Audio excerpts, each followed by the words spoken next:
You think I'm just a waitress? Watch me destroy a billionaire's empire in 6 hours. When Ethan Vale humiliates Clara Reed in front of Manhattan's elite, demanding stock tips like she's a circus act, he doesn't know she's the ghost who's been tracking his every trade for 3 years. One whispered warning about Triton Pharmaceuticals sends his world into freefall. By sunrise, someone will lose everything. The question isn't who, it's whether either of them will survive what comes next. Stay with me until the end of this story. Hit that like button and drop a comment with your city so I can see how far this tale travels. The rain hammered against the windows of Aurelius, Manhattan's most exclusive restaurant, where a single reservation required 6 months' notice and a credit card that didn't flinch at 4-figure appetizers. Clara Reed balanced 3 plates along her left arm, the porcelain hot enough to burn through the thin towel she'd wedged between skin and ceramic. Her shoulder ached. It always ached by hour 6 of her shift, a dull throb that started near her collarbone and radiated down to her fingertips. She didn't complain. Complaints got you fired, and fired meant eviction. And eviction meant sleeping in her car again, and she'd promised that she'd never go back to that. Table 12 was laughing too loud. Clara recognized the sound. Wealthy men performing for each other. Each joke a small act of dominance. Each burst of laughter a claim of territory. She'd served hundreds of tables like this one. Thousands, maybe. After a while, the faces blurred together into a single archetype. Expensive suits, careless hands, voices that expected the world to rearrange itself around their convenience. She approached with her head slightly down, her smile professionally blank. "Gentlemen, your appetizers. The tuna tartare, the oysters, and the truffle gnocchi." The man at the head of the table didn't look up. He was mid-sentence, gesturing with a glass of something amber, and probably older than Clara herself. "So I told Marcus you don't short Tesla on a Friday. That's suicide, but does he listen?" "No. Lost 2.3 million before lunch." The others laughed. Clara set down the plates with practiced efficiency, each one placed precisely where it belonged. She'd learned early that the rich notice things like that. A plate 2 inches off center could cost you a tip, and tips were the difference between making rent and not. She was turning to leave when the man's voice cut through the noise. "Hey, waitress." Clara stopped, turned. "Yes, sir?" He was looking at her now, really looking, and something in his gaze made her skin crawl. Not hunger, she'd dealt with that plenty, but something colder, calculating. Ethan Vale. She knew who he was, of course. Everyone did. 32 years old, worth somewhere north of $8 billion, depending on which magazine you believed. He'd built Vale Capital from nothing, or so the story went. Self-made, ruthless, the kind of man who turned markets inside out before breakfast and still had time to make Forbes' 30 under 30 list back when he qualified. He looked exactly like his photographs. Sharp jaw, dark hair styled just carelessly enough to suggest he didn't care about styling it. Eyes the color of slate. A $10,000 suit that fit so perfectly it might as well have been painted on. The watch on his wrist cost more than Clara's entire life. "You look like a smart girl," Ethan said. The table quieted. "What do you think about the market?" Clara's stomach tightened. This was a game. She recognized it instantly. The same game rich men had been playing with service workers since the invention of currency. Let's see how the little people think. Let's laugh at their adorable ignorance. "I think the market's closed, sir. It's past 9. Mild laughter from the table. Ethan's smile didn't reach his eyes. "Funny. I meant generally. You must have opinions. Everyone has opinions." He leaned back in his chair, swirling his drink. "Come on, indulge us. What should I invest in? What's the next big thing?" One of the other men, red-faced, probably drunk, grinned. "Yeah, sweetheart. Give us a hot tip. We'll cut you in." More laughter. Clara felt the familiar heat rising in her chest, that old anger she'd spent 3 years learning to bury. She thought about her apartment in Queens, about the eviction notice that had arrived 2 weeks ago, about the $11.34 currently in her checking account. She thought about who she used to be. "I wouldn't know, sir," she said quietly. "I just serve the food." "Oh, come on." Ethan gestured toward her with his glass, sloshing liquid dangerously close to the rim. "You work here. This place? Aurelius, you must hear things. All these Wall Street guys talking shop, making deals. You're invisible to them, right? A fly on the wall. I bet you know more than you think." The red-faced man snorted. Hell, she probably knows more than my analysts. Exactly my point. Ethan's eyes hadn't left Clara's face. So give us something, anything. What stock should I buy tomorrow? Clara's hands were shaking. She gripped her serving tray tighter, knuckles white against the metal. I really don't. How about this? Ethan pulled out his wallet, extracted a $100 bill, and placed it on the table. Then another. And another. 5 bills, fanned out like a hand of cards. $500 for one stock tip. That's what, half your monthly rent? More? The table had gone completely silent. Every eye was on her. Clara looked at the money. She looked at Ethan Vale's smug, handsome face. She looked at the men around him, all waiting for the show, for the moment when the waitress either scrambled for the cash like a trained dog or slunk away humiliated. Something broke inside her. Something that had been cracking for 3 years, held together with duct tape and stubborn pride, and now it just gave way. Triton Pharmaceuticals, she said. Ethan blinked. What? You asked for a stock tip. Triton Pharmaceuticals. Ticker symbol TRTN. Currently trading at $68 and change. The red-faced man laughed. Triton, that's a solid company. Been climbing for months. Has it? Clara's voice was steady now, distant, like it was coming from somewhere else, someone else. Interesting. Ethan was studying her with renewed interest. You sound skeptical. Do I? Clara smiled, and it felt wrong on her face, like wearing someone else's skin. I'm just a waitress, Mr. Vale. What would I know? No, you brought it up. Go on. He leaned forward. You think Triton's overvalued? I think, Clara said slowly, that Triton's CFO has been cooking the books for 18 months. I think their flagship drug, Reparocel, the one that's supposed to revolutionize cartilage regeneration, failed its phase 3 trials 3 weeks ago, but they buried the results. I think the FDA is going to release a letter tomorrow morning at 6 a.m. announcing a formal investigation. And I think that by sunrise, Triton Pharmaceuticals won't be worth the paper their stock certificates are printed on. You could have heard a pin drop. Clara picked up the $500 from the table, folded the bills carefully, and tucked them into her apron. Thanks for the tip, gentlemen. I'll be sure to invest wisely. She walked away before anyone could respond, her legs somehow carrying her across the dining room, through the kitchen doors, past the line cooks and dishwashers who barely glanced up from their work. She made it to the employee bathroom, locked herself in a stall, and stood there, breathing hard, wondering what the hell she'd just done. Her phone was in her pocket. She pulled it out with shaking hands and opened the encrypted messaging app she hadn't touched in 2 years. Did you send it? The reply came instantly. Sent. 5:47 a.m. tomorrow. Can't be stopped. Clara closed her eyes.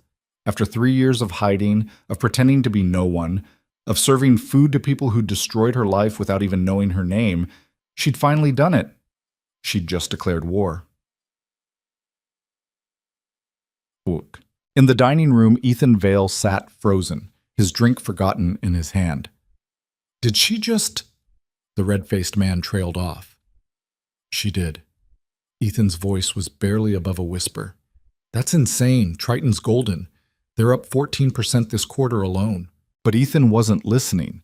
He was thinking about the waitress's eyes, dark brown, flat, completely devoid of fear when she'd spoken. He was thinking about the specificity of her claim. Phase 3 trials.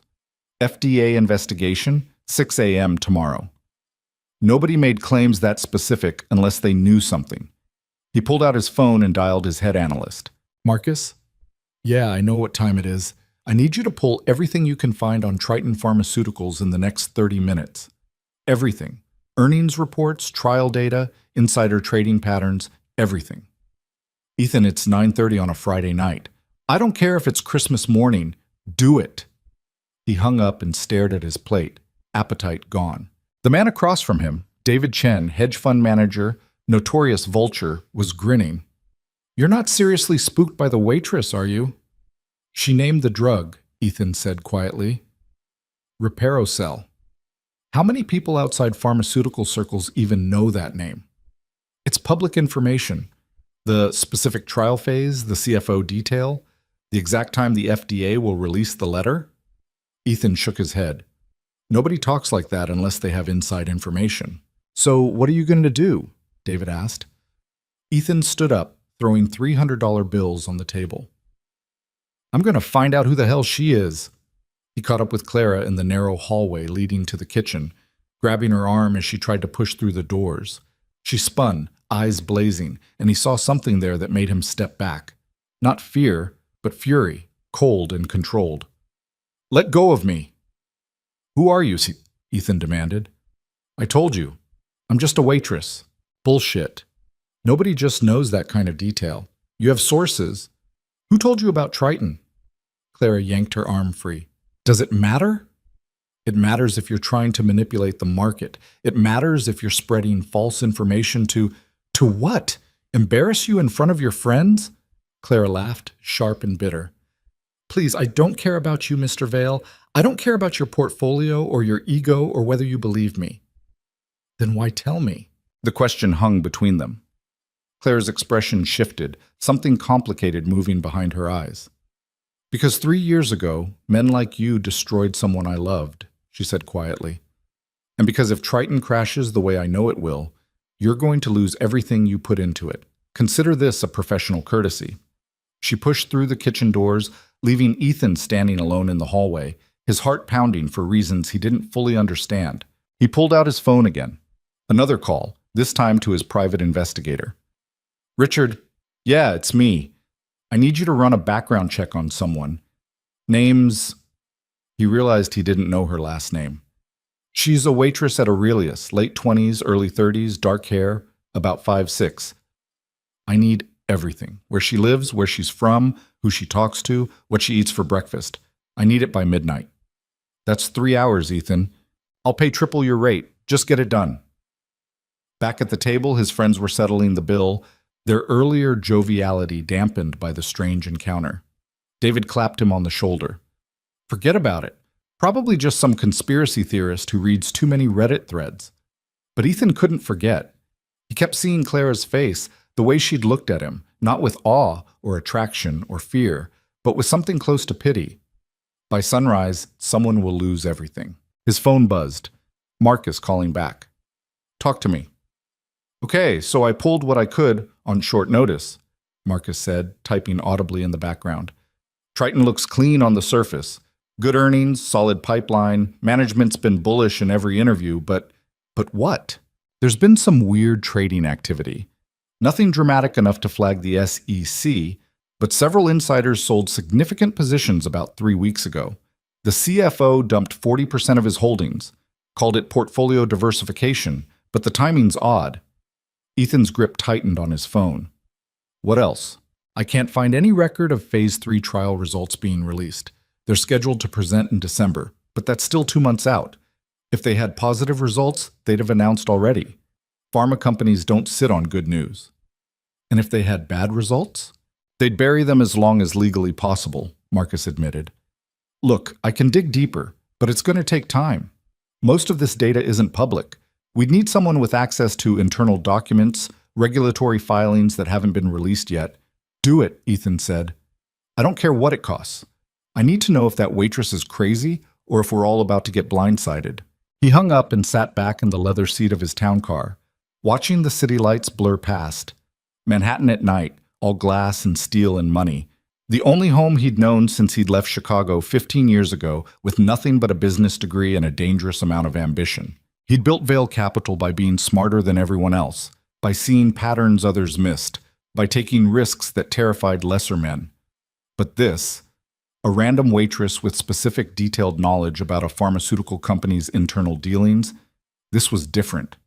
This felt personal. His phone buzzed again. Richard, the PI. That was fast, Ethan said. Yeah, well, she's not exactly in witness protection.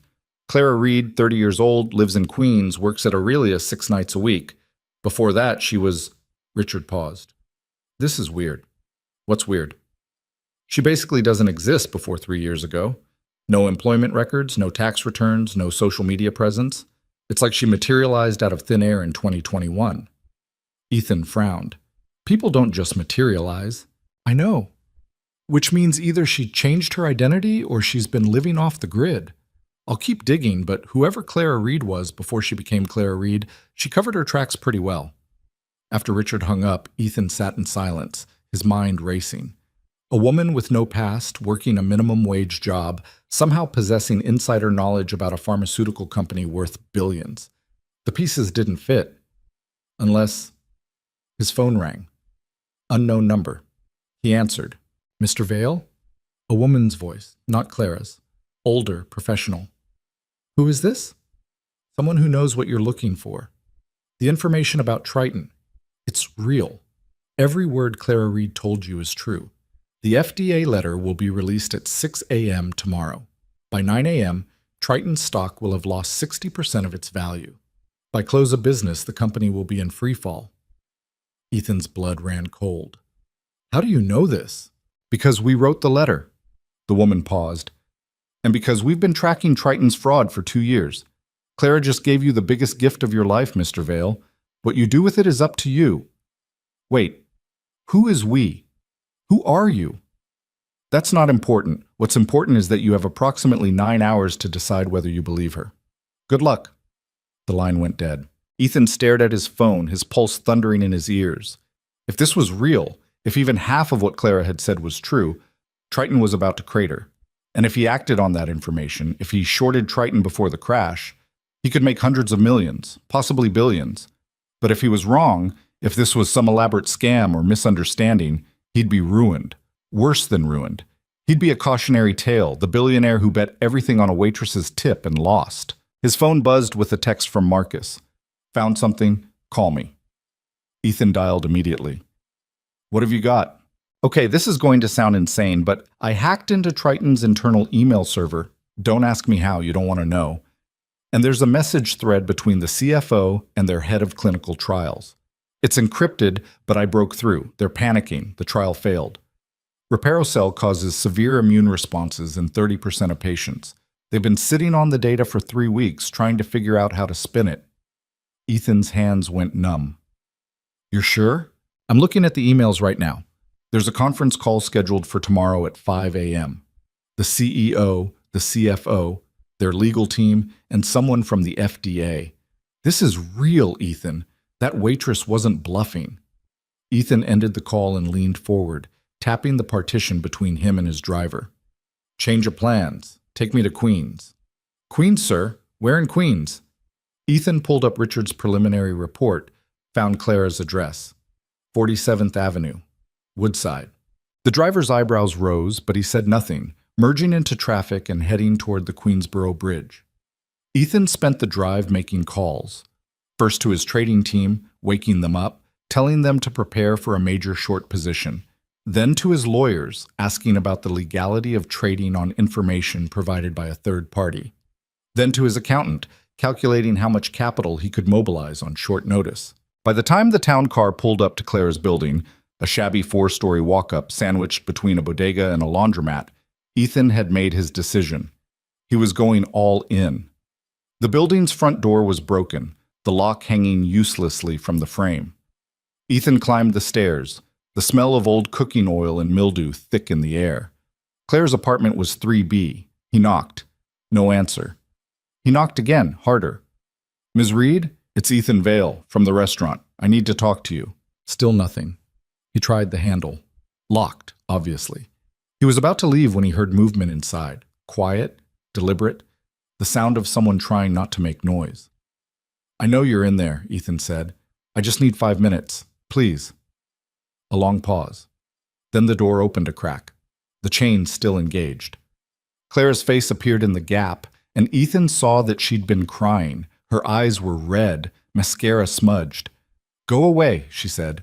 I need to know how you knew about Triton. I told you, it doesn't matter. It matters to me. It matters because I'm about to bet my entire company on the information you gave me, and if I'm wrong, I'll lose everything. Ethan met her eyes. So please, tell me how you knew. Clara stared at him for a long moment, then she closed the door. Ethan heard the chain sliding free. The door opened fully. You really want to know? She asked. Yes. She stepped aside. Then come in. The apartment was smaller than Ethan's closet. One room serving as bedroom, living room, and office, with a kitchenette tucked into one corner and a bathroom visible through a half-open door. But what stopped Ethan in his tracks were the walls. Every available surface was covered in paper, charts, graphs, printed emails, photographs connected by red string like something out of a conspiracy thriller. Stock tickers, company logos, names he recognized. Triton, yes, but also others. Dozens of others. All connected in a web of lines and notes written in cramped, precise handwriting. Jesus, Ethan breathed. Clara closed the door behind him. I was a quantitative analyst, she said quietly. 6 years ago, I worked for Silvercrest Financial. You've heard of them? Ethan nodded. Silvercrest had been one of the biggest hedge funds on the East Coast until it imploded in a spectacular scandal involving fraud, embezzlement, and regulatory violations. The CEO had fled to Monaco. The firm had been liquidated. My father ran their research division, Clara continued. Michael Reed. He was brilliant. Everyone said so. He could see patterns in market data that no one else could. He'd built this predictive algorithm. It was revolutionary. 93% accuracy over 5 years. She walked to the wall, touching a photograph. A man in his 50s, gray hair, kind eyes. Standing next to a younger Clara, both smiling. Silvercrest wasn't just a hedge fund, Clara said. It was a front. The real money came from insider trading, market manipulation, pump and dump schemes. My father didn't know at first. He thought he was just doing research, but eventually he figured it out. And when he did, he went to the SEC. Ethan's stomach sank. What happened? They killed him, Clara said flatly. Not literally, worse. They destroyed him. Within a week, he was indicted on fraud charges. His accounts were frozen. His reputation was annihilated. They planted evidence, falsified documents, paid witnesses to lie. He went from respected analyst to criminal overnight. Tears were running down her face now, but her voice remained steady. He was convicted, sentenced to 20 years. But he never made it to federal prison. 2 days before his transfer, he disappeared from the county jail. The official story is that he killed himself, hung himself in his cell. But there was no body, no investigation, just gone. Ethan felt like he'd been punched. Clara, but... Well, I spent 3 years searching for him, she said. 3 years living off the grid, working cash jobs, building this. She gestured to the walls, tracking every connection, every conspiracy, every dirty deal.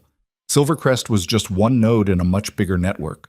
Pharmaceutical companies, tech firms, defense contractors, they're all connected, all manipulated by the same people. And Triton's CFO used to work for Silvercrest. So did 2 of their board members. They're using the same playbook. Pump the stock with fake data, cash out before it crashes. Let the retail investors take the loss. Clara looked at him. When I saw you tonight, I recognized you. I've been tracking your trades for 2 years, Mr. Vale. You're one of the good ones. Ruthless, yes. Arrogant, absolutely. But not corrupt. Not yet. Ethan didn't know what to say. The woman standing before him wasn't a waitress. She was a ghost, a survivor, someone who'd lost everything and rebuilt herself into something sharp and dangerous. Why warn me? He finally asked. Because when Triton falls, it's going to take other companies with it. And some of those companies are connected to the people who destroyed my father. I need allies, Mr. Vale. People with resources, influence, the ability to move markets. She stepped closer. I gave you Triton as a test. If you're smart enough to believe me, ruthless enough to act on it, and lucky enough to survive what comes next, then maybe, you can help me finish what I started. Which is finding my father, Clara said, and destroying everyone who took him from me. Ethan looked at the walls again, at the years of obsessive research, at the web of connections and conspiracies. This woman had given up everything, her career, her identity, her life, for revenge. He should walk away. He should run. This was insane. Instead, he heard himself say, "What do you need?"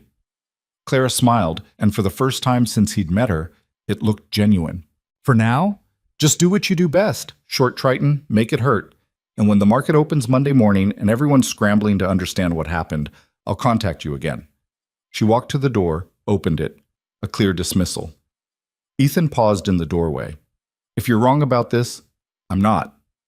But if you are, then you'll lose everything and I'll disappear again, and this conversation never happened. Clara met his eyes. But I'm not wrong, Mr. Vale. I haven't been wrong in 3 years, and I'm not going to start now. Ethan left. The drive back to Manhattan felt surreal, like he'd stumbled through a door into a different world and couldn't quite find his way back. By the time he reached his penthouse, it was past midnight. He poured himself a drink, scotch, 25 years old, smoky and expensive, and stood at the window looking out over the city. His phone was full of messages, his team waiting for instructions, his lawyers advising caution, his partners asking if he'd lost his mind. He ignored them all and made one call. Marcus, how much capital can we mobilize by market open Monday? Ethan, it's almost 1 a.m. How much? A pause. If we liquidate the emergency reserves and leverage our credit lines? Maybe $4 billion. But that's insane. We can't risk that kind of exposure on trade. $4 billion, Ethan interrupted. I want it all on Triton, short positions, maximum leverage. You're betting the entire company on a waitress's tip. No, Ethan said quietly, thinking of Clara's apartment, her walls, her eyes. I'm betting on something bigger than that. He hung up before Marcus could argue further. At 5:47 a.m., Ethan was still awake, sitting in his office, watching the pre-market numbers. His entire staff was there too, grim-faced and silent. They'd spent the night setting up the trade, the biggest short position Vale Capital had ever taken. At 5:58, Ethan's phone buzzed. A text from an unknown number. 2 minutes. Don't blink. At 6 a.m. exactly, the FDA's website updated. There, Marcus said, pointing at his screen. Official letter. Formal investigation into Triton Pharmaceuticals for falsification of clinical trial data and, oh God, the number started falling. $68, 65, 60. The drop accelerated as automated trading systems reacted, as news alerts went out, as the world woke up to discover that Triton was a fraud.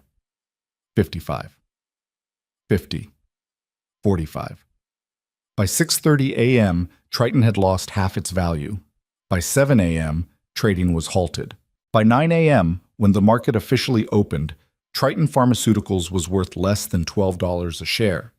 Vale Capital's short position had just made $3.7 billion. The office erupted in cheers. People were crying, laughing, embracing. Marcus was screaming something about going down in history, but Ethan wasn't celebrating. He was staring at his phone at another text from the unknown number. Told you. Now the real work begins. He looked out the window at the city below, at the millions of people who had no idea that everything was about to change.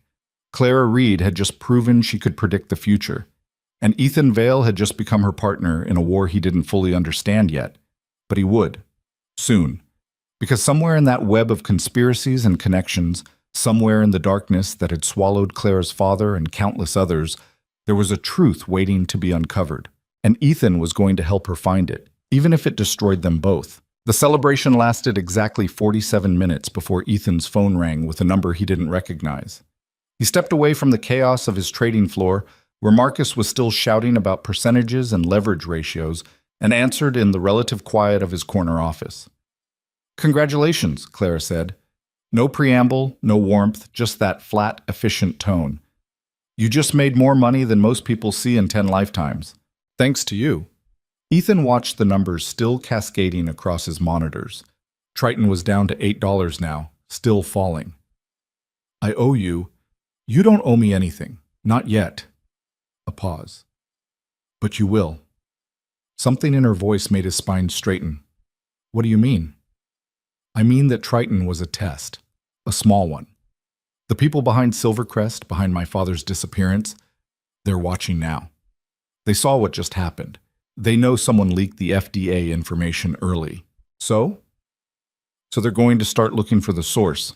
And when they do, they're going to find breadcrumbs leading straight to you. Clara's voice dropped. You have maybe 72 hours before they figure out you didn't just get lucky, before they realize you knew. Ethan's euphoria evaporated. You set me up. I gave you a choice. You made it. No apology in her voice. Now you're in this whether you like it or not. The question is what you're going to do about it. He looked out at his team, at the people who'd trusted him enough to bet everything on his word. Marcus was popping champagne. Sarah from compliance was crying happy tears. They had no idea they'd just painted a target on Vale Capital's back. "What do you want from me?" Ethan asked quietly. "Meet me. Tonight. Same address. Come alone and don't tell anyone where you're going." She hung up before he could respond. Ethan stood there for a long moment, phone still pressed to his ear, listening to dead air. Through the glass wall of his office, he could see his son's school photo on his desk. Dylan, age 7, gap-toothed smile, holding a soccer ball. The frame had been a gift from Dylan's mother before she'd left them both 3 years ago, before the cancer had taken her 6 months later. Everything he'd built, every risk he'd taken, every ruthless decision, it had all been for that kid. To give Dylan a life where money was never a problem, where opportunity was infinite, where the kind of poverty Ethan had grown up with was just a story about someone else's past. And now he'd potentially thrown it all away for a woman he'd met 12 hours ago. He went back to the trading floor, shook hands, accepted congratulations, smiled until his face hurt. At 6 p.m., he told Marcus he was leaving early, needed to clear his head. Marcus, still drunk on victory, barely noticed. The drive to Queens felt longer this time. Ethan kept checking his mirrors, looking for cars that might be following him, feeling paranoid and hating himself for it. He'd survived hostile takeovers, market crashes, competitor sabotage. He didn't spook easily. But Clara Reed wasn't a market fluctuation or a business rival. She was something else entirely. The building looked even more decrepit in daylight. Graffiti on the walls, garbage bags piled by the curb, a group of teenagers smoking on the stoop who barely glanced at his town car. Ethan climbed to the 3rd floor, knocked on 3B. Clara opened immediately, like she'd been waiting by the door. She'd changed out of her waitress uniform into jeans and a faded Columbia University sweatshirt. No makeup, hair pulled back. She looked younger like this, and more tired. "You came," she said. "Did you think I wouldn't?" "I thought you might be smart enough not to." She stepped aside. "Come in." The apartment looked different in the afternoon light streaming through the single window. The papers on the wall were more visible now. Ethan could read names, see dates, follow the red strings connecting dozens of companies and individuals.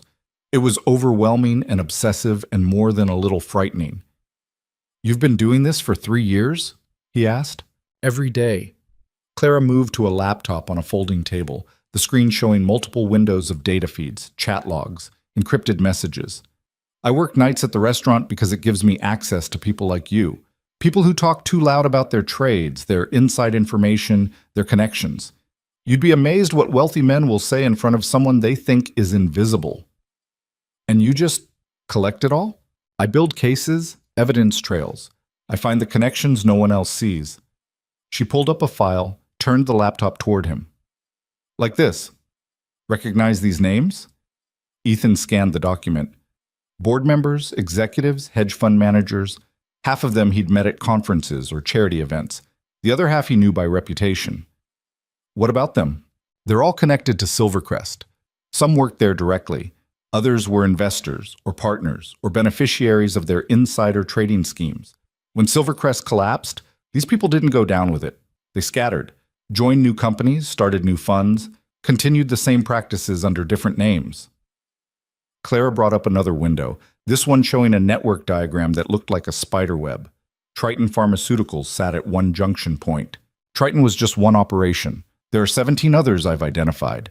Pharmaceutical fraud, defense contractor kickbacks, tech company pump and dumps, all run by the same core group of maybe 30 people. Her finger traced a line on the screen. And at the center of it all is someone they call the architect. The architect. I don't know his real name, I don't know what he looks like. But every major market manipulation over the last decade has his fingerprints on it. He's the one who ordered my father's destruction. He's the one who made him disappear. Clara's voice cracked slightly. And he's the one who's going to come after you next.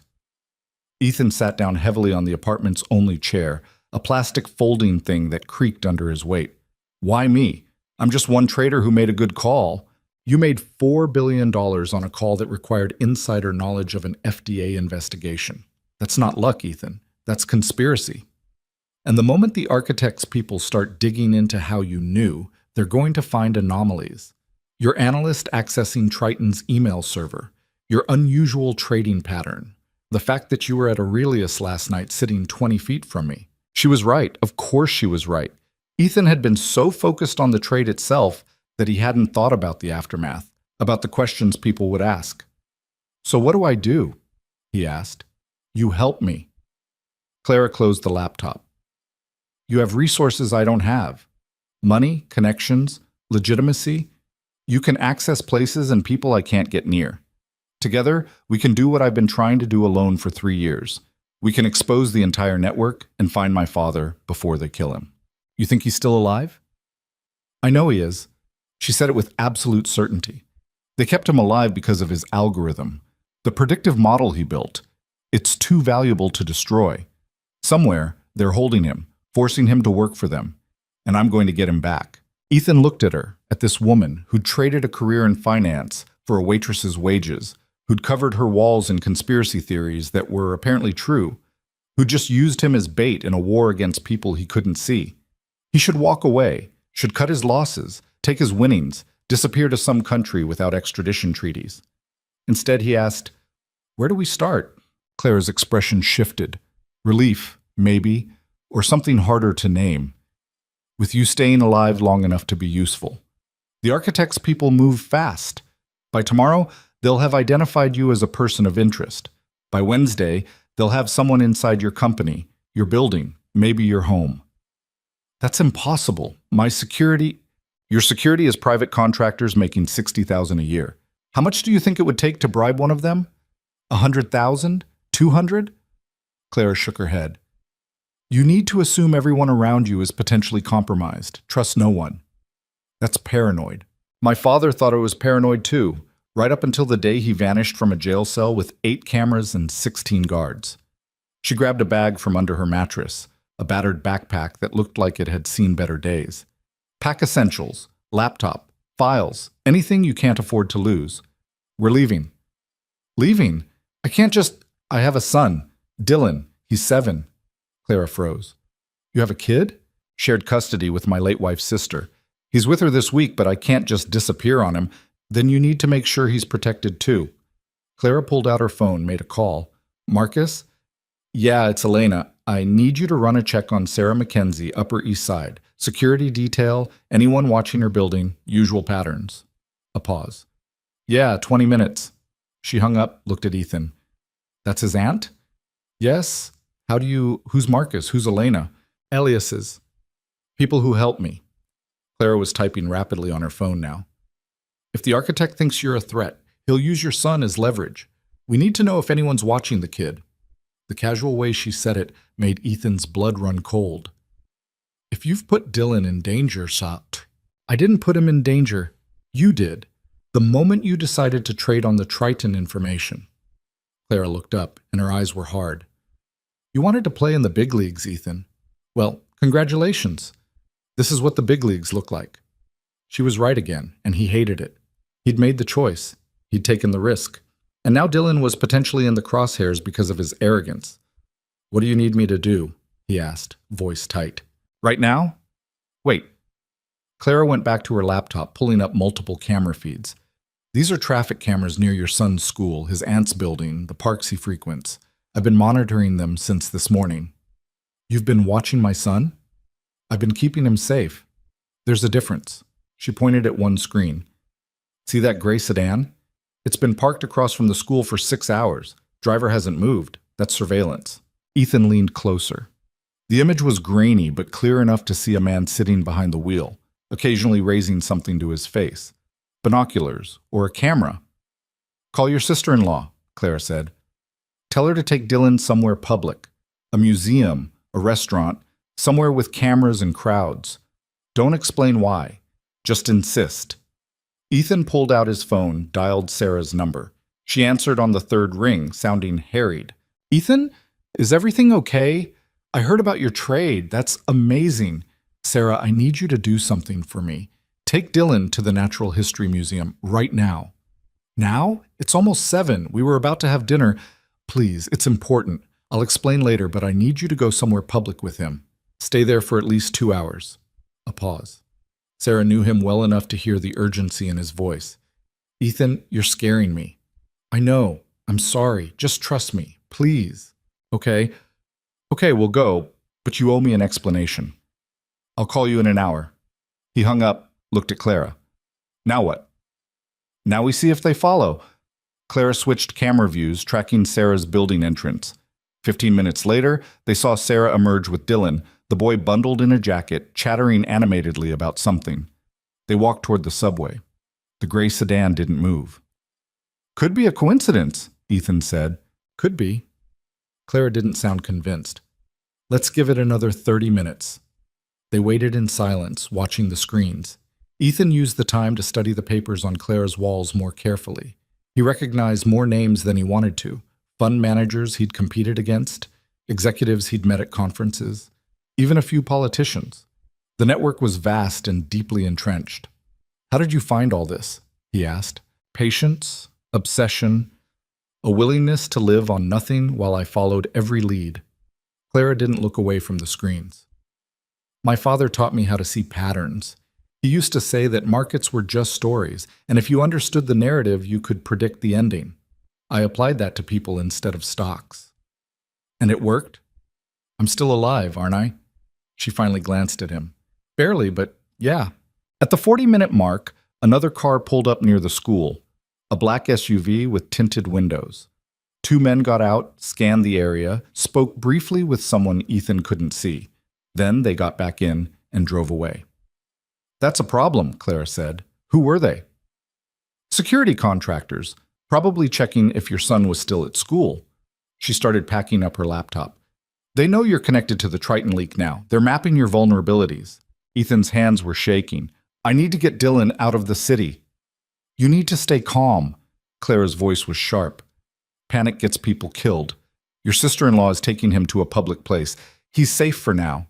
What we need to do is figure out our next move before they make theirs. Which is what? Clara slung her backpack over her shoulder. We go on a fence. They think you're a lucky trader who stumbled onto information. We're going to let them keep thinking that while we dig into their operation and find out where they're keeping my father. That's insane. These people made a man disappear from police custody. Okay? And they're not expecting us to fight back. That's our advantage. Clara headed for the door. Come on, we're not staying here. This address is burned now that you've been here twice. Where are we going? Somewhere they won't think to look.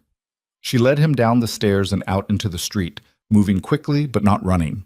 They walked 3 blocks to a parking garage where Clara retrieved a beaten Honda Civic that looked like it had survived at least 2 demolition derbies. You drive this? Ethan asked. It's paid for in cash and registered to a dead person. Perfect camouflage. She unlocked it, slid into the driver's seat. Get in. They drove in silence through Queens, then across the bridge into Brooklyn. The neighborhoods got rougher, the buildings more industrial. Finally, Clara pulled into an alley behind what looked like an abandoned warehouse. You're kidding, Ethan said. I own it. Paid cash 3 years ago, shell company, completely untraceable. She parked, killed the engine. Welcome to my real office. Inside the warehouse was anything but abandoned. Clara had set up a command center that would make an intelligence agency jealous. Multiple computers, servers humming in the corner, screens showing data feeds from around the world. The walls here were covered in papers too, but these were organized, categorized, color-coded by company and crime. This is where you've been working, Ethan asked, stunned. Every night after my shift ends, sometimes until dawn. Clara dropped her backpack, immediately moving to the computers and typing in passwords. The apartment in Queens is just for sleeping. This is where I actually live. Ethan walked along the wall, reading names and dates and transactions. The scale of it was staggering. Clara wasn't chasing one conspiracy. She was documenting an entire criminal empire that had operated in plain sight for over a decade.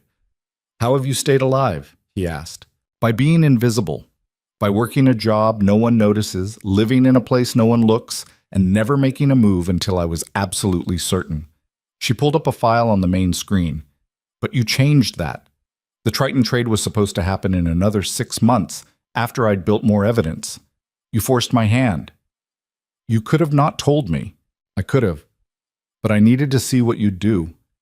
whether you'd take the bait or walk away. Clara looked at him. You took it, which means you're either greedy, reckless, or desperate. Probably all three.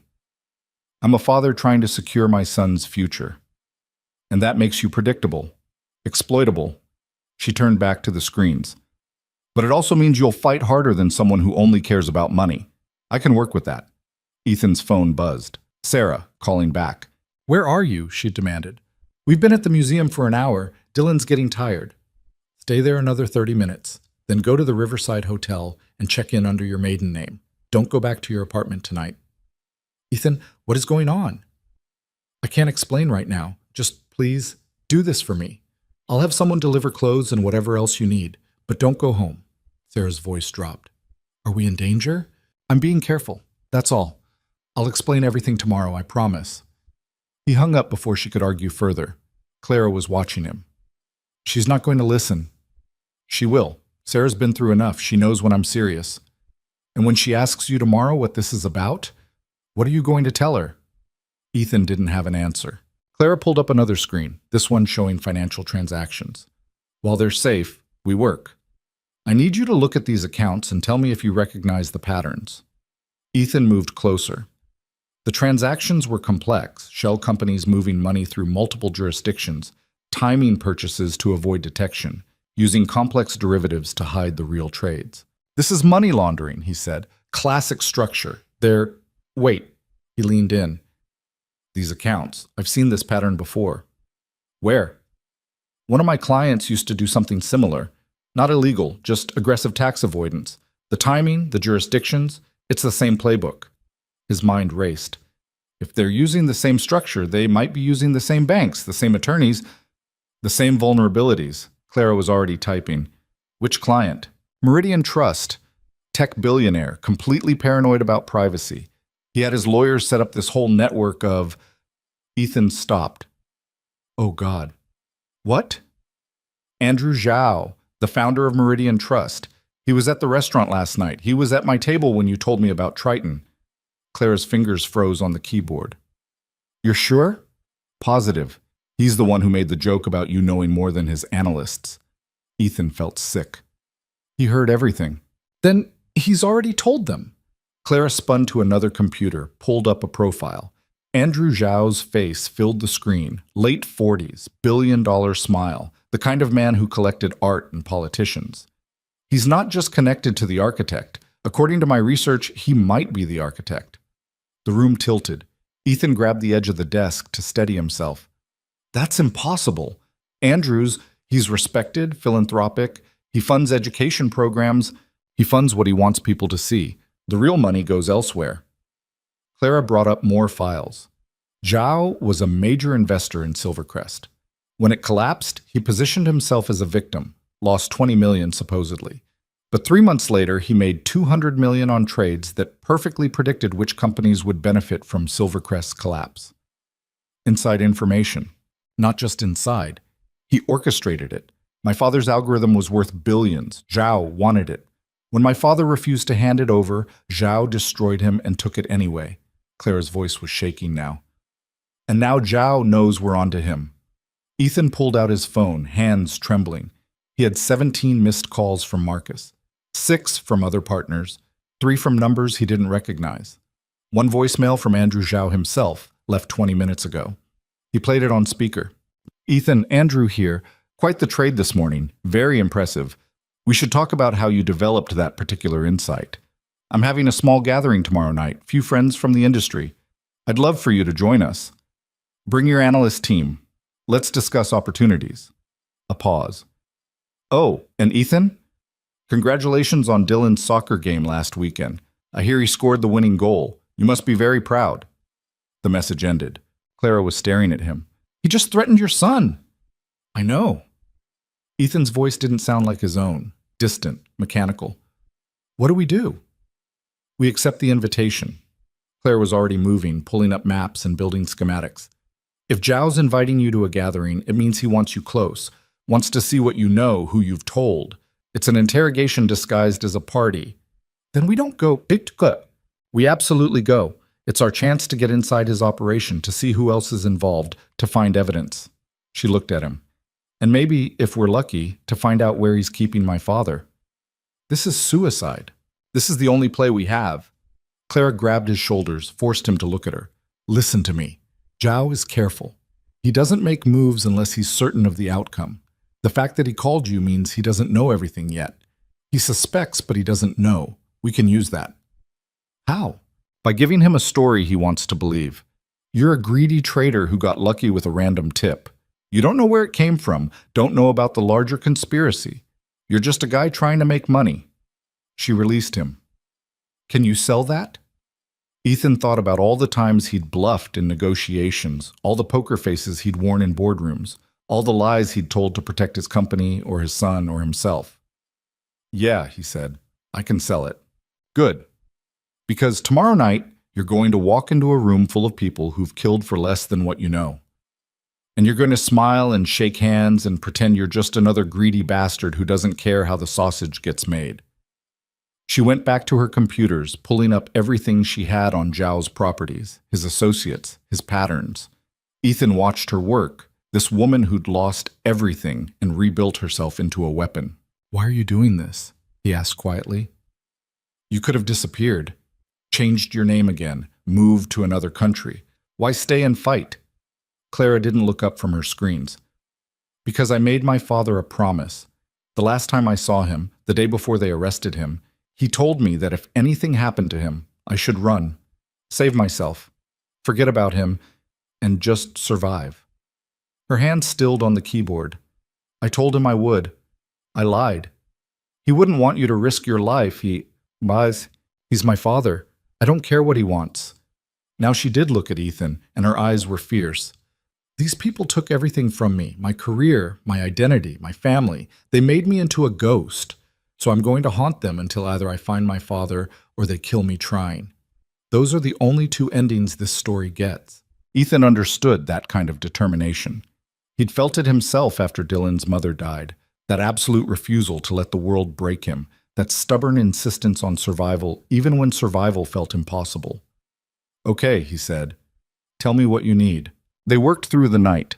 Clara walked him through everything she knew about Zhao's operation, the front companies, the offshore accounts, the network of lawyers and accountants who kept everything technically legal while being morally bankrupt.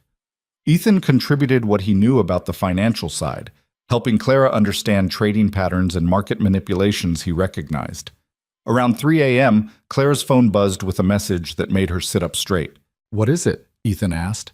My contact inside the SEC, the one who helped prepare the FDA letter about Triton. She read the message twice. Zhao's lawyers filed a motion this afternoon requesting all communications related to the investigation. They're trying to find the leak. Will they find it? Maybe. My contact was careful, but nobody's perfect. Clara stood, paced. We're running out of time faster than I thought. Then we move up the timeline. I'll call Zhao in the morning, tell him I'm coming to his party. No, we need one more piece first. Clara pulled up a file labeled Providence Holdings. This is a shell company Zhao uses for his black operations. If my father's alive, Providence is paying for wherever he's being held. But I can't crack their accounts. The encryption is military grade. So we need someone who can. I know someone. But he's expensive and paranoid, and he's going to want assurances we can protect him. Clara looked at Ethan. How much liquid cash can you get your hands on by noon tomorrow? How much do you need? $500,000. Unmarked, non-sequential bills. Ethan laughed, more from exhaustion than humor. You're serious. Deadly serious. He ran the numbers in his head. His personal accounts, the emergency funds, the cash he kept on hand for exactly this kind of situation, even though he'd never imagined actually using it. I can do it, he said, but it'll empty me out. If this goes wrong, money won't matter anyway. Clara closed the laptop. Get some sleep. We've got 4 hours before the banks open. She pointed him toward a corner of the warehouse where she'd set up a cot and a sleeping bag. It wasn't comfortable, but Ethan was too exhausted to care. He lay down, closed his eyes, and immediately saw Dylan's face, heard Zhao's voicemail mentioning his son's soccer game. Sleep didn't come easy. When Ethan's alarm went off at 7 a.m., Clara was already awake, looking like she hadn't slept at all. She handed him a cup of coffee that tasted like motor oil. "Your sister-in-law called the hotel twice last night," Clara said. "I answered, told her you were in a meeting, bought us some time, but she's going to want real answers soon." "I know." Ethan drank the terrible coffee. "I'll figure something out. Figure it out fast. The less she knows, the safer she is." Clara grabbed her jacket. "Come on, we have a hacker to hire." They took Clara's dying Honda to a coffee shop in Williamsburg, the kind of place where everyone was either coding or pretending to write a screenplay. Clara led him to a back booth where a kid who couldn't have been more than 25 sat hunched over 3 laptops, looking like he'd been mainlining Red Bull for days. "Felix," Clara said. The kid looked up, saw Ethan, immediately started closing his laptops. "Who's this?" "A friend. He's clean." Clara slid into the booth. "I need you to crack something for me." "I'm out of that game. Told you last time, $500,000. Felix's hands froze halfway to his laptop bag. "You're joking." "Dead serious," Clara nodded at Ethan. "He's got the cash. You've got the skills. We need into Providence Holdings' encrypted accounts by tonight." "Providence? You mean Andrew Zhao's Providence?" Felix shook his head. "No way. That's fortress-level security. Nation-state level. I'd need weeks, maybe months. You've got 8 hours." Clara leaned forward. "And before you say it's impossible, remember who taught you half of what you know." Felix stared at her for a long moment. Then, incredibly, he smiled. "You're insane," he said. "But okay, show me what you've got." Felix worked like a man possessed, fingers flying across 3 keyboards simultaneously, while code cascaded down his screens in streams of green text. Ethan had delivered the cash in 2 duffel bags at noon, watching the kid's eyes go wide before he'd zipped them back up and shoved them under the table without counting. "Trust goes both ways," Felix had muttered, already diving into the Providence Holdings firewalls. Now, 6 hours later, they were still in the coffee shop. Clara had bought out every pastry in the display case to justify their presence, and the barista had stopped giving them suspicious looks around R3. Ethan's phone wouldn't stop buzzing, Marcus wanting to discuss next moves, partners demanding meetings, reporters asking for comments about the Triton trade. He'd silenced it all. "Got something?" Felix said suddenly. His face was pale, lit by the blue glow of his screens. "This is bad. This is really bad." Clara moved behind him. "Show me." "Providence isn't just a shell company. It's a network. Look." Felix pulled up a diagram that made Ethan's stomach drop. 15 subsidiary companies, all doing different things. Medical research facilities, private security contractors, data analytics firms. But they're all funneling money to one location. "Where?" Ethan asked. Felix's fingers danced across the keyboard, pulling up satellite imagery. "A compound in upstate New York. Middle of nowhere, officially registered as a private psychiatric hospital called Clearwater Institute. But look at the power consumption." He overlaid utility data on the satellite image. "This place is pulling enough electricity to run a small city. No psychiatric hospital needs that much power unless they're running servers," Clara finished. "Heavy computational work, like financial modeling." "Like an algorithm," Ethan said quietly. Clara's hands were shaking as she leaned closer to the screen. "Show me personnel records. Anyone who works there. Anyone who's been admitted. Anything." Felix pulled up encrypted files, his earlier bravado replaced by focused intensity. "Patient records are locked tight, but I can see staff payroll, doctors, nurses, standard medical personnel. But also, wait, there's a section here that's double encrypted. Different security protocols than the rest. Can you crack it?" "Give me 10 minutes." Felix's fingers were already moving. Ethan watched the code scroll past, understanding none of it but recognizing the tension in Felix's shoulders, the way Clara gripped the edge of the table hard enough to leave marks. His phone buzzed again. Sarah, for the 4th time that hour. He stepped outside to answer. "Where are you?" Sarah demanded. "Dylan keeps asking when you're coming to get him. I've been lying to him all day." "I know, I'm sorry. Tomorrow, I promise." That's what you said yesterday." "Ethan, what is going on? The news is calling you a financial genius, but you're hiding out like a criminal, and there are strange cars that keep driving past the hotel." Ethan's blood went cold. "What cars?" "I don't know, just Different ones. They slow down near the entrance like they're looking for someone. I'm probably being paranoid, but after you told me to come here, you're not being paranoid. Listen to me carefully. Pack Dylan's things. Go to Grand Central. Take the first train to Boston. Doesn't matter which one. When you get there, check into a hotel under a different name. Pay cash. Don't use your credit cards. Ethan, you're terrifying me. I know, I'm terrified too, but I need you to trust me. Please, Sarah, take Dylan and go, right now. There was a long pause, then quietly, is he in danger? Ethan closed his eyes. Through the coffee shop window, he could see Clara and Felix hunched over the laptops, chasing ghosts through encrypted files. Not if you leave now. Okay, we're going. Sarah's voice was tight. But Ethan, whatever you've gotten into, you need to get out. Dylan needs his father alive. She hung up. Ethan stood on the sidewalk, breathing hard, watching traffic flow past.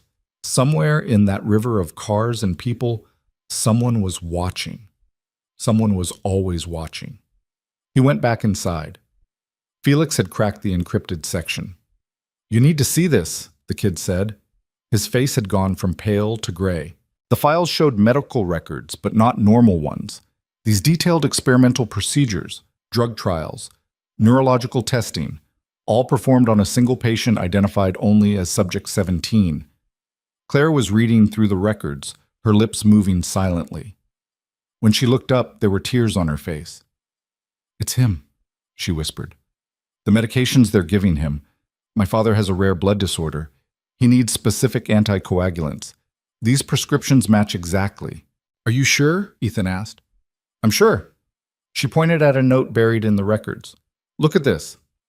Subject continues to resist cooperation despite incentives. Threatens to corrupt algorithm outputs if demands aren't met. That's him. That's exactly what he'd do. Felix pulled up more files. There's a security schedule, guard rotations, access protocols, emergency procedures. This place is locked down tight. Cameras everywhere, biometric scanners, the works. You can't just walk in there. We're not going to walk in, Clara said. Her voice had changed, gone hard and focused. We're going to be invited. Ethan understood immediately. Zhao's party. Zhao's party. Clara started photographing the screens with her phone. If he's keeping my father at Clearwater, he'll have files about it somewhere, personnel records, financial documents, something that connects him directly to the facility. And you think he keeps those files at his house? I think a man paranoid enough to run this kind of operation doesn't trust everything to the cloud. He'll have physical backups somewhere secure, somewhere he can access them, but others can't. She looked at Ethan. We get into that party, we find his office, we get the files. That's insane, Felix said. Zhao's security will be everywhere, which is why Ethan's going to go in the front door as an invited guest, while I go in the back as someone they won't notice. Claire was already planning, her mind racing ahead. Felix, I need you to create a service credential, something that'll get me past basic security checks. What kind of service? Catering company. Make it look established enough to be legitimate, but generic enough not to attract attention. Felix was already typing. Done. You're now an employee of Premier Events, LLC. Background check will hold up to basic scrutiny, but don't push it. I won't have to. People don't look twice at waitresses. Clara said it with bitter familiarity. Ethan, you need to call Zhao. Tell him you're coming to the party. Bring Marcus or another analyst if you want it to look legitimate. Marcus will ask questions. So answer them with lies. You're good at that. Clara softened slightly. I'm sorry. That was harsh. But we don't have time for gentle. This party is happening in 5 hours. We need to move. Ethan pulled out his phone, found Andrew Zhao's number. His hands were steady, which surprised him. Maybe he was getting used to this constant fear, or maybe he'd just run out of adrenaline to spare. Zhao answered on the first ring. Ethan, I was hoping you'd call. Andrew, about that invitation, I'd love to come. Can I bring my head analyst, Marcus Chen? You've met him. Of course. The more the merrier. We'll have drinks, discuss the future of finance, celebrate your remarkable insight. There was something oily in Zhao's voice, like poison wrapped in honey. 8 o'clock. You know the address? I'll find it. I'm sure you will. You seem very good at finding things. A pause. See you tonight, Ethan. The line went dead. Clara was watching him. He knows. He suspects. There's a difference. Not much of one. She gathered her things, nodded to Felix. Encrypt everything you found and send it to this address. She wrote down a string of numbers and letters on a napkin. Then disappear for a few days. If this goes wrong, they'll be looking for everyone who helped us. Felix looked at the duffel bags of cash under the table. Where should I go? Anywhere but here. Canada, Mexico, I don't care. Just go dark until I contact you. The kid nodded, already packing up his equipment. Ethan and Clara left him there, counting his fortune and probably wondering if he'd just made the best or worst decision of his life. Back at the warehouse, Clara pulled out a black catering uniform from a storage locker that seemed to contain every disguise imaginable. She changed in the bathroom, emerging looking like a completely different person. Hair pulled back severely, minimal makeup, the kind of invisible service worker people's eyes slid past without registering. How do I look? She asked. Like someone I'd never notice, Ethan said honestly. Perfect. She checked her watch. You need to go home, shower, put on your best suit. Look like the billionaire everyone expects. I'll meet you at Zhao's estate. Don't acknowledge me, don't look at me, don't do anything that suggests we know each other. What if something goes wrong? Then we improvise. But Ethan, she grabbed his arm. If you get the chance to save yourself at my expense, take it. Your son needs you alive. My father needs me to finish this. Those are the priorities. I'm not abandoning you. You might have to. Be prepared for that possibility. She released him. Now go. You have 3 hours to become the kind of man Andrew Zhao wants to corrupt. The drive back to Manhattan felt surreal. Ethan's penthouse was exactly as he'd left it. Expensive, sterile, full of things that were supposed to represent success, but just felt empty now. He showered, shaved, put on a Tom Ford suit that cost more than Clara probably made in 6 months. Looking in the mirror, he saw exactly what he was supposed to be. Wealthy, confident, slightly arrogant. A man who'd made a brilliant trade and wanted to celebrate. Not a man about to walk into a trap. Marcus called as Ethan was adjusting his tie. Please tell me we're not actually going to Zhao's party. We're actually going to Zhao's party. Ethan, this is a bad idea. Zhao's been asking questions about the Triton trade. He wants to know how we knew. So we tell him the truth. We got lucky. Right analyst, right time, right instinct. Ethan kept his voice light. Marcus, this is how the game works. We made money. Now we network with the people who can help us make more. It's just business. It doesn't feel like just business. It never does at this level. Pick me up at 7:30. Wear something nice. He hung up before Marcus could argue further. His phone showed a text from Sarah, a photo of Dylan on a train, grinning, holding up a hot dog. The message read, in Boston, he thinks this is an adventure. You owe me so many explanations. Ethan saved the photo, sent back a heart emoji, and tried not to think about what would happen if he didn't survive the night. Marcus arrived in a town car at exactly 7:30, looking nervous in a suit that didn't quite fit right. I have a bad feeling about this, he said as Ethan slid into the back seat. You always have a bad feeling. That's why you're good at your job. Ethan poured them both whiskey from the car's bar. Relax, we're just going to a party. Andrew Zhao's estate was in Westchester, 40 minutes north of the city. The property sprawled across 20 acres of manicured grounds. The main house, a modern glass and steel monument to wealth. Security was visible, but not oppressive. Men in suits with earpieces, checking invitations at the gate, but smiling, polite. Ethan recognized the strategy. Make people feel important and watched simultaneously. Keep them off balance. Mr. Vale, Mr. Chen, welcome. A woman in an elegant black dress greeted them at the entrance. Mr. Zhao is in the main salon. Please follow me. The house was exactly what Ethan expected. Art that cost more than most people's homes. Furniture that looked uncomfortable because comfort wasn't the point. Floor-to-ceiling windows offering views of gardens that probably required a full-time staff to maintain. Guests mingled with champagne glasses, their laughter carefully calibrated to sound spontaneous. Ethan spotted Clara immediately, which meant he was looking too hard. She was carrying a tray of appetizers through the crowd, her face blank, her movements efficient. No one gave her a second glance. Andrew Zhao stood near the windows, holding court with a group of hedge fund managers. He saw Ethan and smiled, waving him over. Ethan, Marcus, so glad you could make it. Zhao's handshake was firm, his eyes sharp. Quite the trade this week. Everyone's talking about it. Lucky timing, Ethan said easily. Was it? Luck? Zhao's smile didn't waver, because it looked remarkably informed to me. The precision of it, the confidence. Sometimes you just know when a stock's overvalued. And sometimes you have help. Zhao gestured to a man standing nearby, older, gray-haired, wearing an expression of permanent suspicion. This is Richard Carver. He handles security for several of my ventures.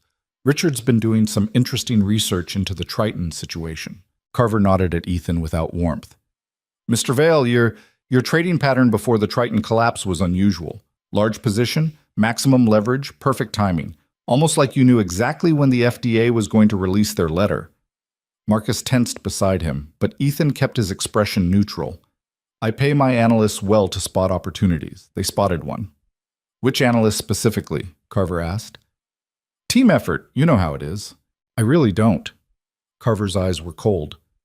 See, insider trading leaves traces, communications, payments, relationships. We've been looking into everyone who could have known about that FDA investigation. It's a short list. Then I'm sure you'll find your leak eventually. Ethan sipped his champagne. Though I'd argue that good fundamental analysis could have predicted Triton's problems without any inside information. The signs were there if you knew where to look. Zhao laughed, but it sounded forced. Always the diplomat. Come, let me show you something. He led Ethan away from the crowd, Marcus trailing behind toward a hallway lined with more expensive art. They passed Clara in the hallway. She was taking empty glasses from a tray, eyes down, invisible. Zhao didn't even glance at her. I want to show you my office, Zhao said. I have a proposition for you. Every instinct Ethan had screamed danger, but he followed Zhao up a curved staircase to the second floor. The office was massive, dark wood, leather chairs, shelves full of first editions that had probably never been read. A desk dominated the space, its surface clear except for a single laptop. Zhao closed the door behind them. The smile dropped from his face. Let's stop playing games, he said quietly. You had inside information about Triton. I don't care where you got it. Honestly, I'm impressed you had the balls to act on it. What I want to know is what else you know. Marcus looked at Ethan, panicked. Ethan kept his focus on Zhao. I know that you're asking questions you shouldn't, Ethan said carefully. And I know that if you're this interested in how I made money, maybe you should be more interested in why Triton was committing fraud in the first place. Fraud is relative, Zhao said. What matters is profit. You made $4 billion on one trade. That kind of insight is valuable. I'm prepared to offer you a partnership, access to information you couldn't get otherwise, opportunities that would make Triton look like pocket change. In exchange for what? Loyalty, discretion, and answers. Zhao moved behind his desk. Starting with who told you about Triton. In the silence that followed, Ethan heard voices downstairs. The party continuing, oblivious. He thought about Clara somewhere in this house, searching for evidence. He thought about Dylan on a train to Boston. He thought about the choice in front of him, betray Clara and probably survive, or stay silent and see what Zhao did next. A waitress told me, Ethan said. Zhao blinked. What? At Aurelius. I was there with clients, we were joking around. I asked her for a stock tip as a joke. She told me about Triton, gave me specific details, the trial failures, the FDA investigation, everything. I thought she was crazy, but I had my team check it out, and she was right. It was close enough to the truth to be believable. Zhao studied him for a long moment. What was her name? I don't know. I didn't ask. She was just a waitress. Ethan shrugged. If you want to find her, try Aurelius. Dark hair, late 20s, worked the Friday night shift. Zhao picked up his phone, made a call. Richard, I need you to check the staff roster at Aurelius Restaurant. Women, late 20s, worked last Friday night. Get me names and addresses. He listened for a moment. Yes, now. He hung up, looked at Ethan. If you're lying to me, I'm not. I wish I was. Would be easier to explain to the SEC than random tip from someone who served me dinner. Ethan laughed, and it sounded genuine because part of him actually found this absurd. Honestly, I still don't know how she knew. Maybe she had a boyfriend at the FDA. Maybe she was a whistleblower. I didn't ask because I didn't want to know. Marcus had been silent through all this, but now he spoke up. It's true. Ethan called me that night, told me to dig into Triton. I thought he was drunk at first. Zhao's expression shifted, still suspicious, but less certain. His phone buzzed. He read the message, frowned. Aurelius employed 6 women matching that description last Friday. 4 of them have worked there for years. The other 2, he looked up at Ethan. One quit Saturday morning, left no forwarding address. The other called in sick and hasn't been back. Then I guess you have your suspects, Ethan said. I guess I do. Zhao set down his phone. You understand this doesn't end here. We'll find her, and when we do, we'll find out exactly what she knows and who she's told. Good luck. Like I said, I don't even know her name. Zhao studied him for another long moment, then smiled. It looked more predatory than friendly. You're either the luckiest man alive or the best liar I've ever met. I haven't decided which. Can it be both? That got a genuine laugh. Maybe. Come on, let's get you back to the party. We have more to discuss, but this isn't the time. He opened the door, gestured them out. As they walked back downstairs, Ethan's heart was hammering so hard he was sure everyone could hear it. He'd bought Clara time. Zhao would be looking at the wrong suspects, at least for a while. But he'd also confirmed that Zhao was willing to hunt someone down over this. The stakes were clear now. Back in the main salon, Ethan accepted another champagne and tried to look relaxed while his mind raced. Where was Clara? Had she found anything? How much longer could they keep this charade going? He spotted her near the kitchen entrance, still carrying trays, still invisible. As she passed him, something small and metallic slipped from her hand, hitting the floor near Ethan's foot. A flash drive. Ethan bent down smoothly, picked it up along with an imaginary dropped napkin, pocketed the drive in one fluid motion. No one noticed. Clara was already gone, disappeared into the kitchen. Marcus leaned close. What was that? Nothing. Come on, we should make our exit. Don't want to overstay our welcome.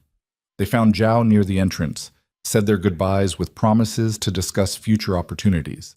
Zhao's handshake was firm, his smile wide, but his eyes remained cold and calculating. Drive safe, Ethan. We'll talk soon. In the car heading back to the city, Marcus finally spoke. Want to tell me what the hell is really going on? Not particularly. Ethan, Marcus, I'm serious. The less you know, the safer you are. Just trust me on this. I've trusted you for 6 years, but this is different. This isn't business. This is something else. Ethan looked at his oldest friend, his most loyal employee, and realized he was putting Marcus in danger too. Everyone around him was at risk because of choices Ethan had made. You should take a vacation, Ethan said quietly. A long one. Go somewhere the firm can't reach you. Marcus stared at him. You're serious. I've never been more serious about anything. What about the company? What about... I'll handle it. Just go. Please. Marcus was quiet for the rest of the drive. When they pulled up to his apartment, he paused before getting out. Whatever you're doing, don't do it alone, he said. You're smart, Ethan, but you're not invincible, and Dylan needs you. I know. After Marcus left, Ethan had the driver take him to the warehouse. Clara's car was already there. He found her inside, still in her catering uniform, sitting in front of her computers with her hands shaking. Did you get it? She asked. Ethan handed her the flash drive. She plugged it in immediately, and files began flooding her screens. Financial records, personnel files, security protocols. Clara's voice was shaking. Ethan, this is everything. He kept it all on his personal server. Payments to Clearwater Institute, transfer records for my father, communications with the people running the facility. She pulled up a video file. The image was grainy, time-stamped 3 weeks ago. It showed a small room with concrete walls and a single desk. At the desk sat a man in his 50s, gray-haired, thin to the point of gaunt. Michael Reed. Clara made a sound like she'd been punched. On the screen, her father was writing on a whiteboard covered in mathematical equations, his hand moving mechanically, his face empty. He's alive, she whispered. He's alive, and they've been using him like a machine. The video showed a door opening, someone entering. The camera angle didn't catch their face, but Ethan heard the voice. The market model needs refinement, Michael. The Asian indexes aren't responding as predicted. Then your parameters are wrong. Michael's voice was hoarse, like he didn't use it much. I've told you, the algorithm requires live data feeds, not your manipulated inputs. Garbage in, garbage out. We'll get you better data. Just make it work. And if I refuse, then we'll remind you why cooperation is in your best interest. The video ended. Clara was crying silently, tears running down her face as she stared at the frozen image of her father. We know where he is, Ethan said. We have the evidence of who's holding him. We can go to the authorities. No. Clara's voice was hard. The authorities are compromised. Half the people on Zhao's payroll are regulators, prosecutors, judges. The moment we hand this over, it disappears, and so do we. Then what do you want to do? Clara pulled up a schematic of the Clearwater Institute. We go get him, tomorrow night, you and me. That's suicide. You saw the security? I saw it. I also saw the guard rotation schedule, the access codes, the emergency protocols. Clara looked at him. I've been planning this for 3 years, Ethan. I just needed the resources to do it. Now I have them. Now I have you. Ethan thought about walking away, about taking his son and disappearing to some island where Andrew Zhao's reach couldn't find them, about letting Clara fight her war alone. But he looked at the screen, at Michael Reed's hollow eyes, and he knew he couldn't do that. Zhao had threatened Dylan, had made this personal. Running wouldn't keep them safe. It would just delay the inevitable.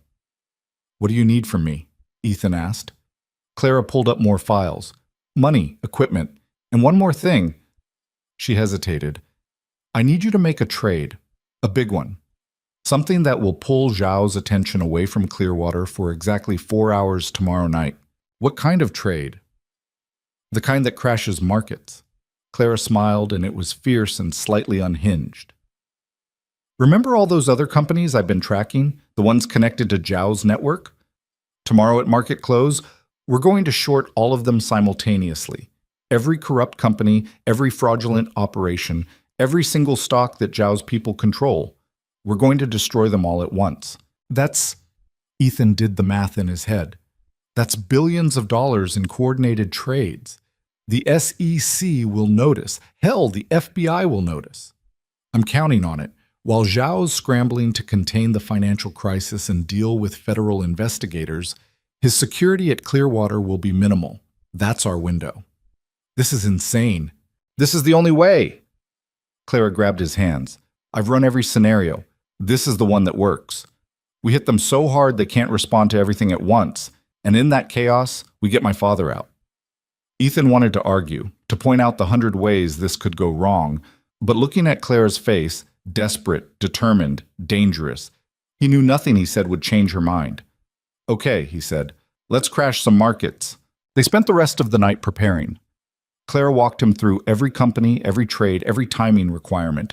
Ethan called in favors, mobilized funds, set up the most complex trading strategy he'd ever attempted. By dawn, they had it ready. A coordinated attack that would hit 17 companies simultaneously the moment the market closed tomorrow. This is going to work, Clara said, but she sounded like she was trying to convince herself. And if it doesn't, then at least we tried. At least we fought back. She looked at him. That's more than most people get. Ethan's phone buzzed, a text from an unknown number. We found one of the waitresses. She doesn't know anything, but we're not done looking. Clara saw his expression. What is it? Zhao's hunting for you. He found one of the other women from Aurelius. What did they do to her?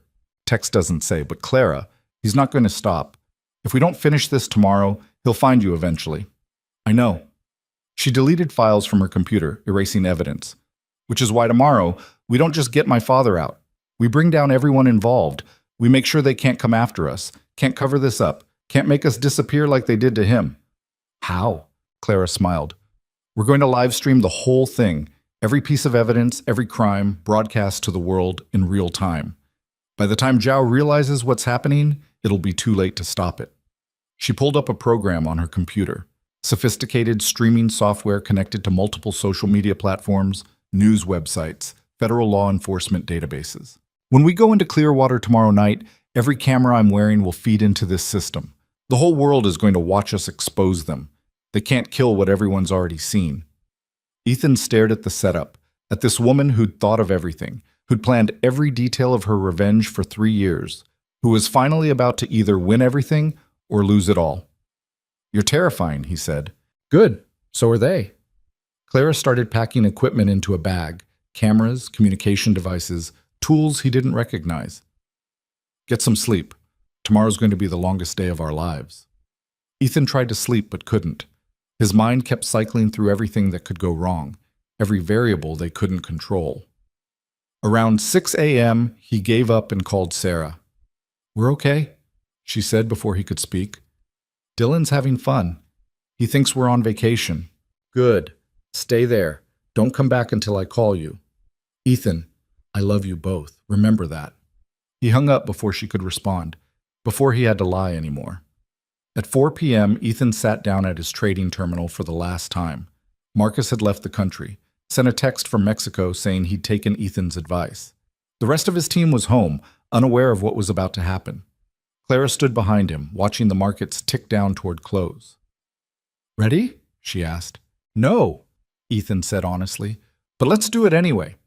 At 4 p.m. exactly, he executed the trades. 17 companies, billions in short positions, every corrupt operation in Zhao's network, all dumped simultaneously. The numbers on his screen went insane. Stock prices plummeted. Trading halts triggered. News alerts exploded across financial websites. Within 5 minutes, every major outlet was reporting the crash. Within 10, the SEC had launched an investigation. Ethan's phone started ringing. Partners, investors, reporters, regulators. He ignored them all. Clara was already moving, heading for her car. It worked. Zhao's getting hit from every direction. His lawyers, his partners, federal investigators. Everyone wants answers. "Then let's go get your father." They drove north as the sun set. Clara's car loaded with equipment, Ethan wearing a bulletproof vest that Clara had produced from somewhere. The radio reported the market chaos, analysts calling it Black Tuesday, comparing it to historic crashes, demanding investigations. Andrew Zhao's name was mentioned 16 times in the first hour. "He knows," Clara said quietly. "He knows this was us." "Let him know. By the time he can do anything about it, we'll be done." Clearwater Institute appeared in their headlights around 8 p.m., a sprawling compound surrounded by high fences and security cameras. The main building was dark, except for a few windows on the upper floors. Clara handed Ethan a radio earpiece. "Stay close. Watch for guards. If shooting starts, run." "If shooting starts, we're both screwed." She smiled grimly. "Probably. But at least we'll go out fighting." They approached the fence line, Clara using wire cutters on a section she'd identified as a blind spot in the camera coverage. The fence came down with barely a sound, and they were through, moving across dark grounds toward the building. The first guard appeared 30 seconds later. Clara dropped him with a taser before Ethan even registered the movement. The guard went down silently, twitching. Clara was already moving again. A woman who'd clearly spent time preparing for this exact scenario. "How did you learn to do that?" Ethan whispered. "YouTube, mostly. Also some questionable self-defense classes." She picked the lock on a side door with practiced ease. 3 years is a long time to prepare. Inside, the facility was sterile and quiet. White walls, fluorescent lights, the smell of disinfectant. Clara consulted the schematic on her phone, leading them through corridors toward the secure wing where they kept high-value patients. They passed rooms with barred windows, saw shadows moving inside. This wasn't just a research facility, it was a prison. "Second floor," Clara whispered. "Room 217. They took the stairs 2 at a time. At the landing, another guard appeared, and this time Ethan tackled him before Clara could react. They went down hard, the guard's radio clattering away. Ethan had never been in a fight that wasn't carefully choreographed in a boxing gym, but adrenaline and desperation made up for skill. The guard got a punch in. Ethan felt his lip split before Clara hit the man with the taser again. "Come on!" she gasped, already running. Room 217 was at the end of the hallway, a heavy door with a keypad lock. Clara punched in the code from Zhao's files. The lock clicked. The door opened. Inside, sitting at a desk covered in mathematical equations, was Michael Reed. He looked up slowly, like he'd forgotten what sudden movements felt like. When he saw Clara, his face went through a dozen emotions in 3 seconds. Shock, disbelief, fear, hope. "Clara?" His voice was barely a whisper. "Hi, Dad," she said, and then she was across the room hugging him, both of them crying. Ethan stood in the doorway, watching, and realized he was crying too. But they didn't have time for reunions. Alarms were blaring now. Their entry had been detected. Security was responding. "We have to go," Ethan said. "Now." Michael stood on shaky legs. He looked worse than his video had shown, gaunt, exhausted, broken in ways that might never heal, but his eyes were clear. "You came for me," he said to Clara. "I told you to run." "I've never been good at following orders." Clara grabbed his arm, supporting him. "Can you walk?" "I can run if I have to." They ran. The corridors were filling with guards now, shouts echoing off the walls. Clara led them toward a different exit, one she'd planned as their escape route. Ethan brought up the rear, his heart hammering, expecting bullets any second. They burst through an emergency exit into the night. Alarms screamed. Floodlights came on, turning night into day. Clara's car was 50 yards away across open ground. "Go!" Ethan shouted. They ran. Michael stumbled, nearly fell, but Clara and Ethan grabbed him, half carrying him toward the car. Behind them, doors burst open, guards emerging. Someone shouted for them to stop. Then someone started shooting. Bullets hit the ground around them, kicking up dirt. Ethan heard one whistle past his ear, close enough to feel the displaced air. They reached the car, threw Michael into the back seat. Clara dove into the driver's seat. The engine roared to life. More bullets hit the car. One shattered the rear window, another punctured a tire. The car lurched, but Clara floored it anyway, the damaged tire screaming, and they were moving, accelerating away from the facility. Ethan looked back. Guards were running for vehicles, preparing pursuit, but Clara was already calling someone, shouting coordinates and codes. "It's done! We have him! Stream everything! Do it now!" On her phone, Ethan could see the live stream going active. Camera feeds from inside Clearwater, the evidence files from Zhao's server, everything uploading to multiple platforms simultaneously. Within seconds, thousands of people were watching. Then tens of thousands, then millions. The truth finally was out. Clara's car made it 3 miles before the damaged tire gave out completely. They abandoned it on the side of a rural road, flagging down a passing truck. The driver, a woman in her 60s hauling produce, took one look at their desperate faces and didn't ask questions. "Get in the back," she said. "I'll take you wherever you need to go." They huddled in the truck bed among crates of apples. Michael wrapped in Ethan's jacket, all of them shaking from adrenaline and shock and victory. "We did it," Clara whispered. "We actually did it." Her phone was exploding with notifications. The live stream had gone viral, news organizations were picking up the story, federal agents were raiding Clearwater Institute. Andrew Zhao's empire was collapsing in real time. Ethan pulled out his own phone. Hundreds of missed calls, thousands of texts, and one message that made him smile despite everything, from Sarah. "I don't know what you did, but the news is calling you a hero. Dylan wants to know if you're famous now." He texted back, "Tell him his dad just did something important. I'll explain when I see him. Love you both." In the back of the truck, heading toward an uncertain future, Ethan looked at Clara and her father, finally reunited after 3 years of hell. "What happens now?" he asked. Clara leaned against her father, exhausted. "Now we survived long enough to tell the whole story." Michael Reed spoke for the first time since they'd escaped, his voice stronger than Ethan expected. "Now we make sure they can never do this to anyone else again." Above them, stars appeared through breaking clouds. Behind them, sirens wailed in the distance. And ahead, somewhere in the darkness, a new beginning waited, if they could survive long enough to reach it. The truck driver dropped them at a rest stop 40 miles from Clearwater, refusing the money Ethan tried to press into her hand. "Just promise me you'll finish what you started," she said, looking at Michael's hollow face. "Whatever they did to him, make sure everyone knows." Clara promised, and they watched the truck disappear into the pre-dawn darkness before walking to the parking lot where Felix sat waiting in a stolen van, looking simultaneously terrified and exhilarated. "You're all over the news," he said as they climbed in. "I mean everywhere. The live stream hit 20 million viewers before the platform started trying to take it down. But it's too late. People downloaded it, mirrored it. It's everywhere now." "Good," Clara said, settling her father in the back. "That's exactly what we need." Felix drove while Clara monitored her phone, watching the fallout spread like wildfire. Federal agents had surrounded Zhao's estate. The SEC had frozen assets across 17 companies. 3 senators were calling for emergency hearings. The story was too big to bury, too documented to deny. But Ethan's phone told a darker story. Messages from unknown numbers, all variations on the same theme. You're dead. We know where your son is. This isn't over. Clara saw his expression. They're trying to scare you. It's working. Ethan showed her one message that made his blood run cold. A photo of Dylan's school, time-stamped 30 minutes ago. That's impossible, Clara said. Sarah took him to Boston. They know where we sent them. They know everything. Ethan was already calling Sarah, heart hammering. She answered on the first ring, breathless. Ethan, thank God. There are men at the hotel. They came to the front desk asking for us by name. We're locked in the room. I called the police, but what room number? 412, but get Dylan into the bathroom. Lock the door. Don't open it for anyone except me or the police. Ethan looked at Felix. How fast can you get to Boston? 2 hours if I break every speed limit. Break them.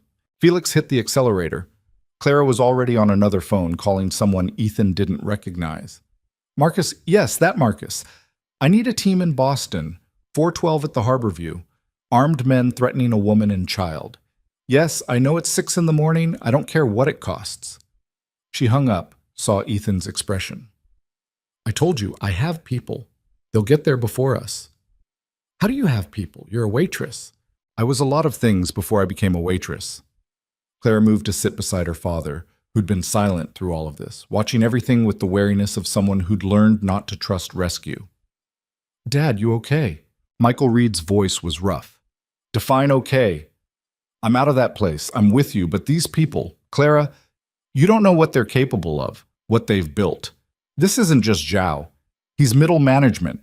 The real power is higher up, people you've never heard of, who don't appear in any files. Then tell us about them, Ethan said. Everything you know. Michael closed his eyes, and for a moment Ethan thought he wouldn't answer. Then he started talking, and the story that emerged was worse than anything they'd imagined. The organization didn't have a name. Names left trails.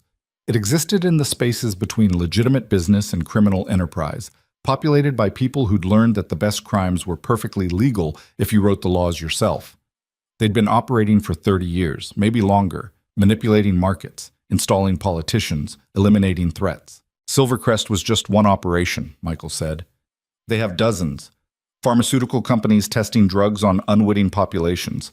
Defense contractors selling weapons to both sides of conflicts. Tech firms harvesting data for private intelligence networks. And my algorithm... His voice cracked. They wanted it because it could predict market movements with 93% accuracy. That's not just money. That's power. The ability to crash economies, start wars, decide who wins and who loses before the game even starts. And you wouldn't give it to them, Clara said quietly. I gave them a version, a corrupted one. Every prediction I fed them had a 3% error rate that compounded over time. Small enough they wouldn't notice immediately, but significant enough to sabotage any long-term operation. Michael smiled grimly. They thought they were using me. I was feeding them poison disguised as medicine.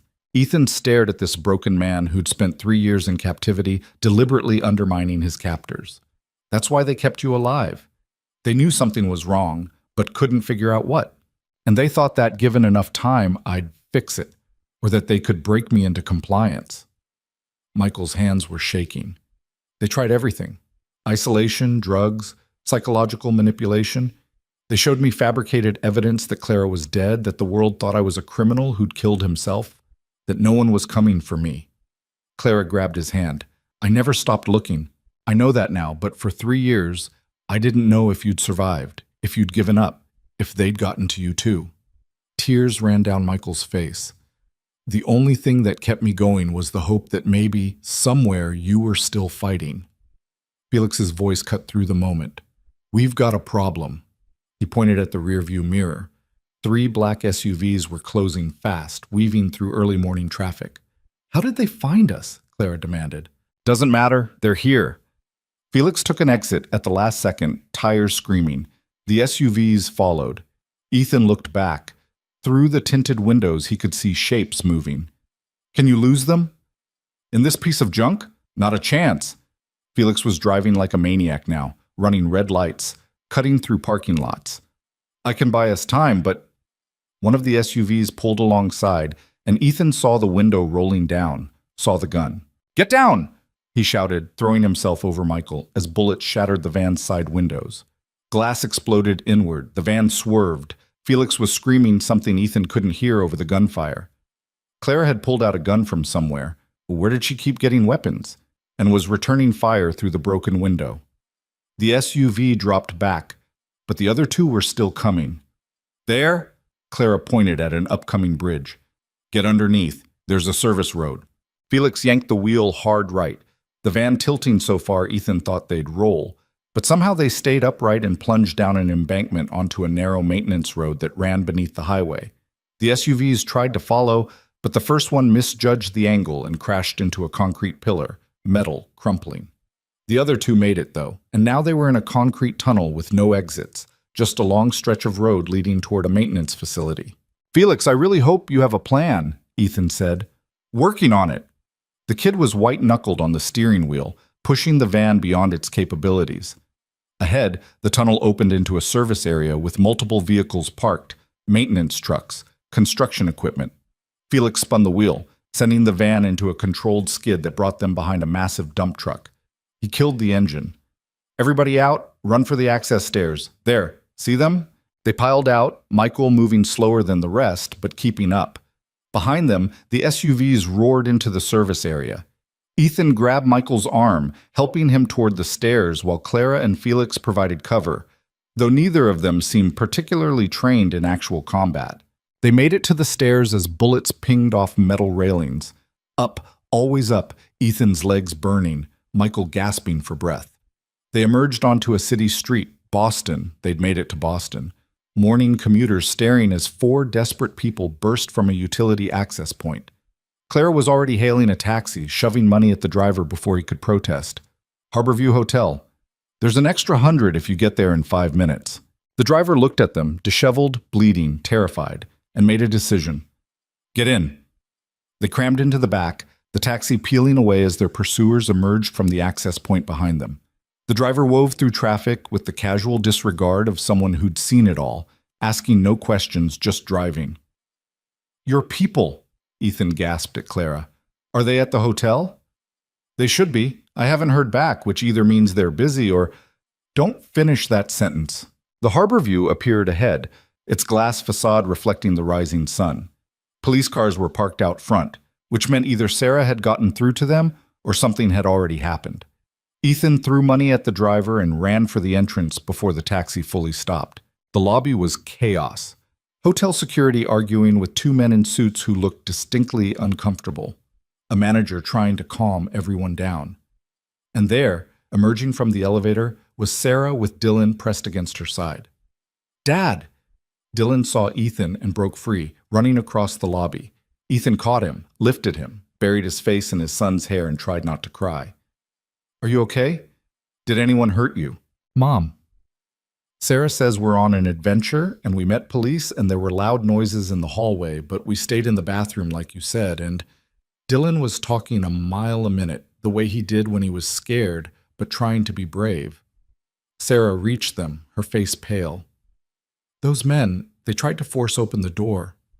If the police hadn't arrived, she looked at Clara, at Michael, at Felix.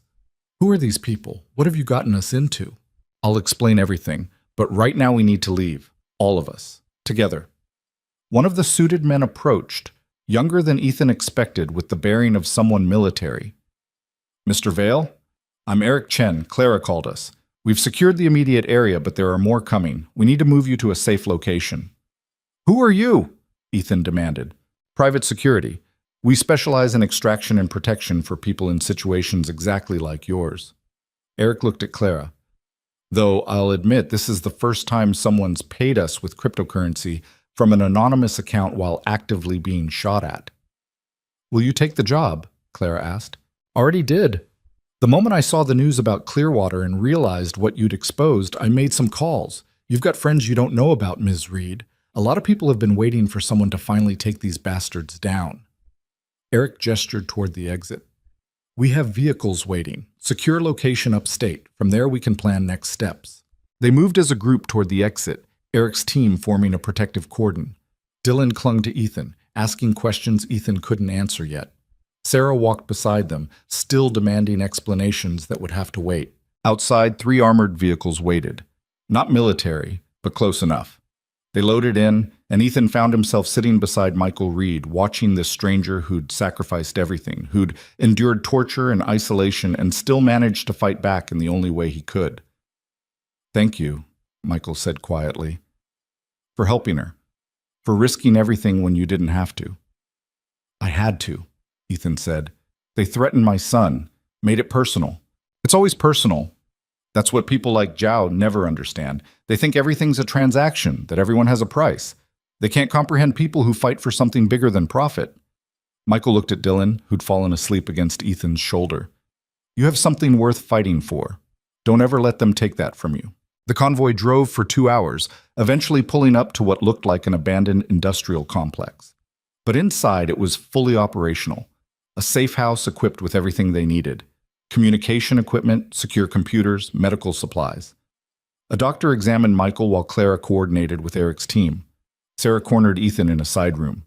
"Start talking," she said, "and don't you dare lie to me." So Ethan told her everything.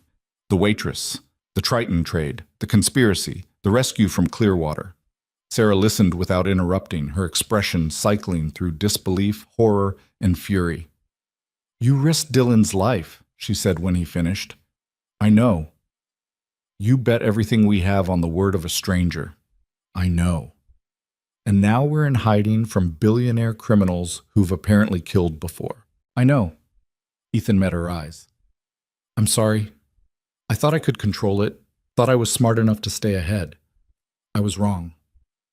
Sarah was quiet for a long moment. Then she slapped him, hard, the crack echoing in the small room. Dylan stirred but didn't wake. "Don't you ever," she said quietly, "put him in danger like that again. I don't care how important it seems. I don't care if the whole financial system is corrupt. He is 7 years old and he needs his father alive and present, not dead or in prison or on the run from criminals." "You're right. I know I'm right." But her anger was fading, replaced by exhaustion. "So what happens now? We can't hide here forever." "No, but Clara has a plan. Clara has gotten you into this mess." Clara's father spent 3 years being tortured because he tried to expose these people. She's lost everything fighting them. I trust her. Sarah studied his face. "You care about her." It wasn't a question. Ethan thought about lying, then realized he was tired of lying. "She's the bravest person I've ever met.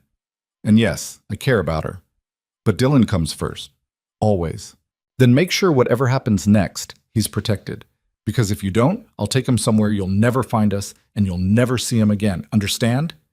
Ethan understood. In the main room, Clara was setting up a video conference with someone. Felix was frantically typing, pulling up files and data. Michael sat wrapped in a blanket, looking like he'd aged 20 years in 3. "What's the plan?" Ethan asked. Clara looked up. "We go public, completely public. The live stream from Clearwater was just the beginning.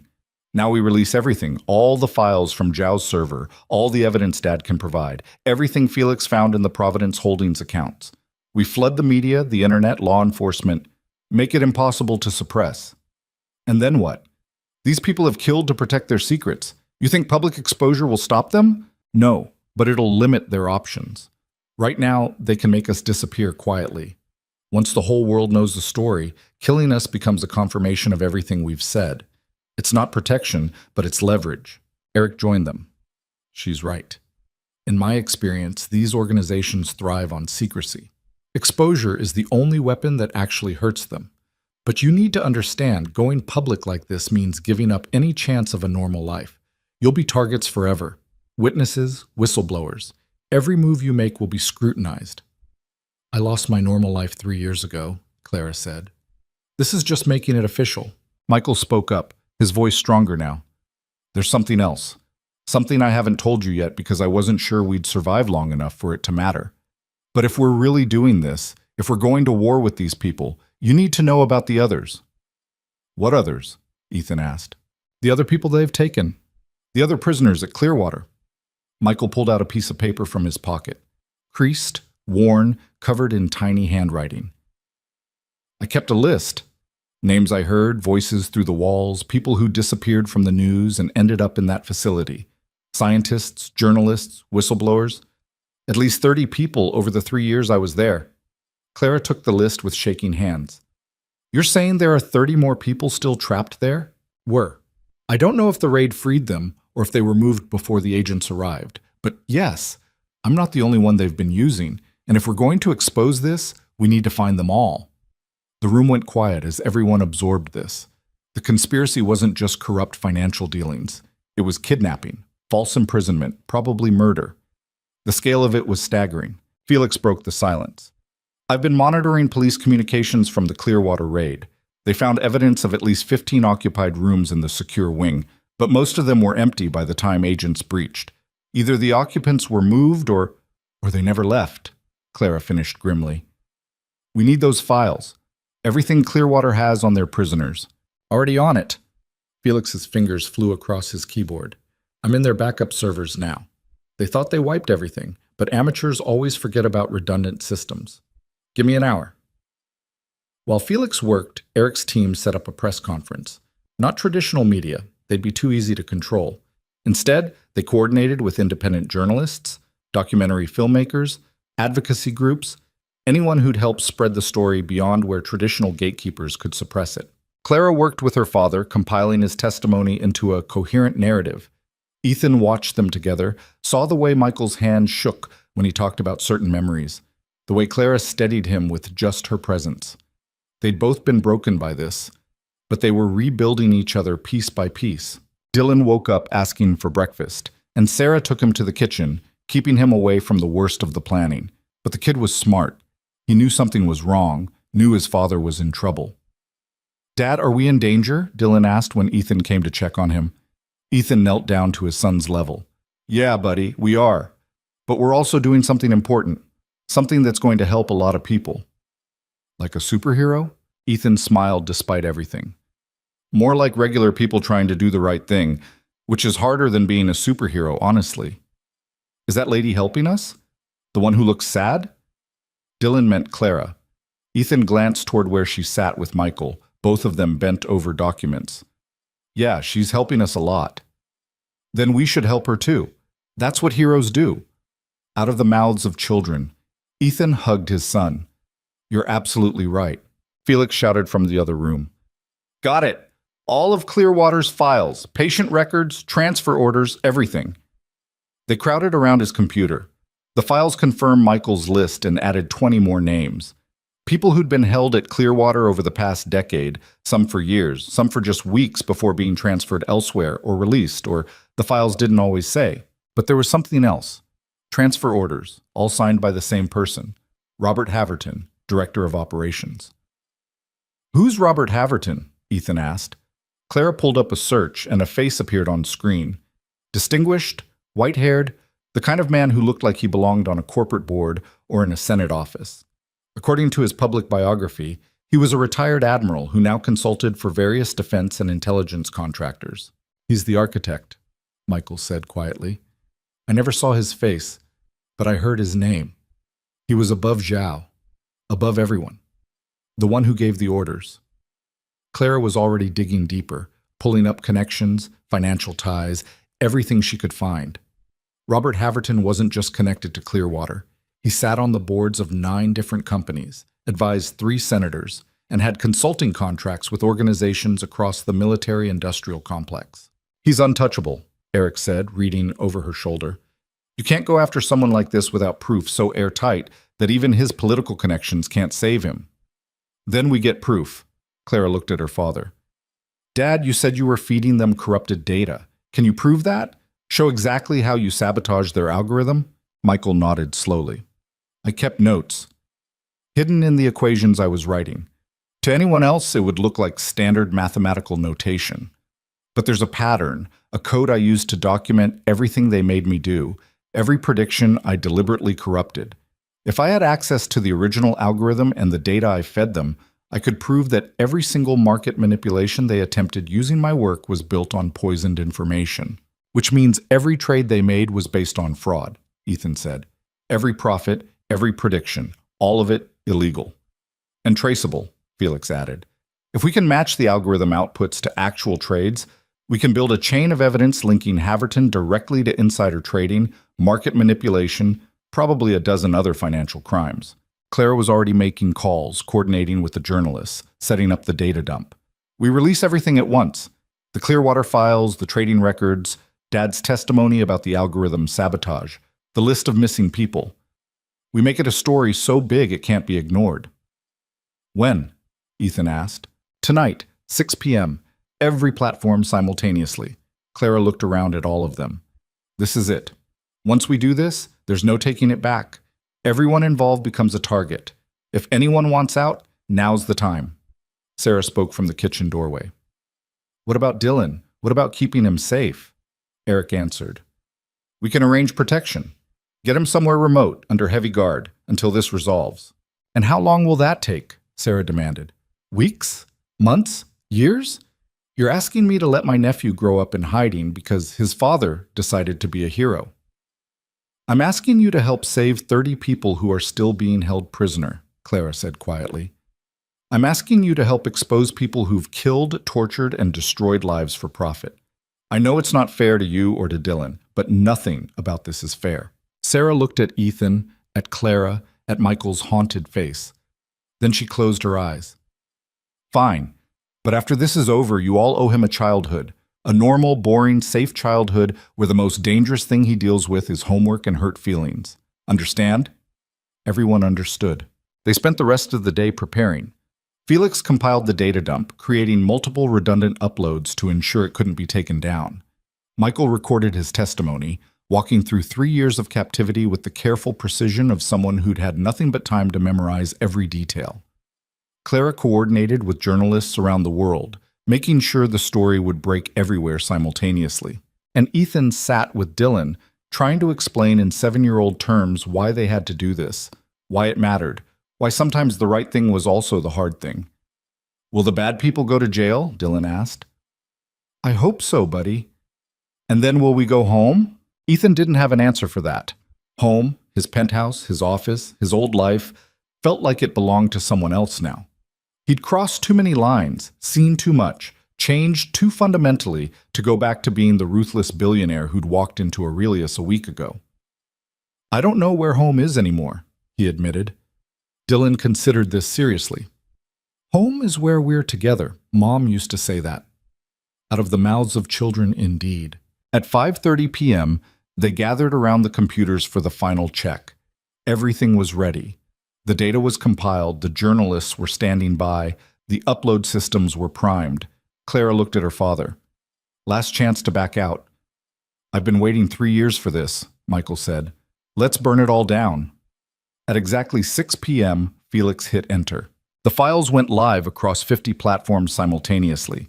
News websites, social media, independent journalism sites, document repositories. Within seconds, people were downloading them, reading them, sharing them. Within minutes, the story was trending worldwide. Within an hour, the first arrest warrants were being issued. They watched it unfold in real time. Robert Haverton's name started trending. Journalists were calling for comment. Politicians were scrambling to distance themselves. The companies on Haverton's boards were hemorrhaging stock value. And somewhere, in offices and boardrooms and private jets, very powerful people were realizing they'd lost control of the narrative. Eric's phone rang. He listened, his expression darkening, then hung up. We've got a problem. Haverton's not running. He's mobilizing. Private security forces, legal teams probably calling in favors from every politician he's ever bought. And he's looking for you, all of you. How long do we have? Clara asked. Hours, maybe. This safe house is secure, but if he's willing to bring enough force, nowhere's really safe. Then we move again, Ethan said. Keep moving until the law catches up with him. The law might not catch up, Eric said bluntly. Men like Haverton have been above the law their entire lives. Even with this evidence, he might slip through. Plea bargains, immunity deals, technicalities. I've seen it before. Claire's face hardened. Not this time. This time, we make sure he can't run and can't hide. This time, we finish it. How? Ethan asked. She pulled up a file Felix had found buried in the Clearwater data. Haverton has a command center, a private facility in upstate New York where he coordinates all his operations. It's not in his name, obviously, registered to another shell company. But according to these files, it's where he keeps everything. Backups of all his data, communications with his network, physical evidence that even the digital dump won't capture. You want to break into a military-grade facility owned by a man who's already killed to protect his secrets, Eric said flatly. That's not rescue or exposure. That's suicide. Maybe, Clara said, or maybe it's the only way to guarantee he can't destroy the evidence before it reaches court. Right now, he's scrambling to cover his tracks, to destroy records, to eliminate anyone who can testify against him. If we can get into that facility before he does, if we can secure the physical evidence and live stream it the way we did at Clearwater, he'll have nothing left to hide behind. Ethan looked at Michael. What do you think? The older man was quiet for a moment, then spoke. I think I've spent 3 years being their prisoner. I think there are still 30 people out there who might be suffering the same fate. And I think that if we don't finish this now, completely and permanently, then everything we've risked will have been for nothing. That's not an answer, Sarah said. Yes, it is, Michael replied. It's the only answer that matters. We end this, or we spend the rest of our lives looking over our shoulders, waiting for them to come for us again. I'm done being afraid. I'm done running. I'm done letting these people win. Clara looked at Ethan. I can't ask you to do this. You have Dylan to think about. Dylan's exactly why I have to do this, Ethan interrupted. Because I want him to grow up in a world where people like Haverton face consequences, where power doesn't mean immunity, where doing the right thing actually matters. He looked at his son, who'd fallen asleep on the couch, innocent and trusting. Then he looked at Sarah. Take him somewhere safe, somewhere they'll never find him. And if I don't come back— Don't, Sarah said, tears in her eyes. Don't you dare finish that sentence. You come back. Whatever it takes, you come back to him. Ethan promised, knowing he might not be able to keep it. Eric sighed. If you're really doing this, then I'm coming with you. My team too. We didn't sign up for this level of crazy, but I'll be damned if I let a bunch of amateurs try to assault a fortified compound without backup. Felix raised his hand timidly. I should probably stay here and coordinate technical support from a safe distance. Smart kid, Eric said. Clara was already pulling up schematics of Haverton's facility, planning the assault with the same methodical precision she'd applied to everything else. Ethan watched her work and realized she'd been preparing for this moment for 3 years. Every waitress shift, every night in her warehouse, every piece of evidence she'd collected, it had all been leading to this, one final confrontation with the man who'd destroyed her family. And Ethan was going to help her finish it, no matter the cost. Outside, the sun was setting. The news was still exploding with the data dump. And somewhere in an abandoned facility in upstate New York, Robert Haverton was preparing for war. So were they. They said goodbye to Dylan while he slept. Ethan kissed his son's forehead, memorized the sound of his breathing, tried not to think about all the ways this could end badly. Sarah stood in the doorway, arms crossed, crying silently. I hate you for this, she whispered. I know. But I understand why you're doing it. I know that too. She hugged him then, fierce and desperate. If you die, I'll never forgive you. Fair enough.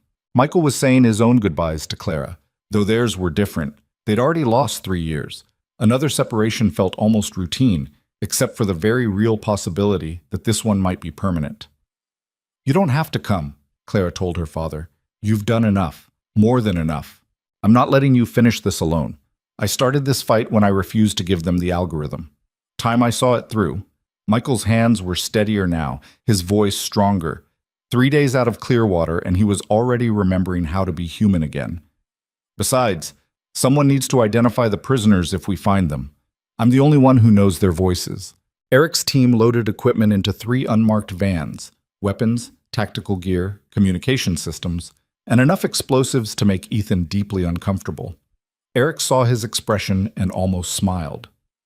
We're not planning to blow anything up, he said, but Haverton doesn't know that. Sometimes the threat of destruction is more useful than actual destruction.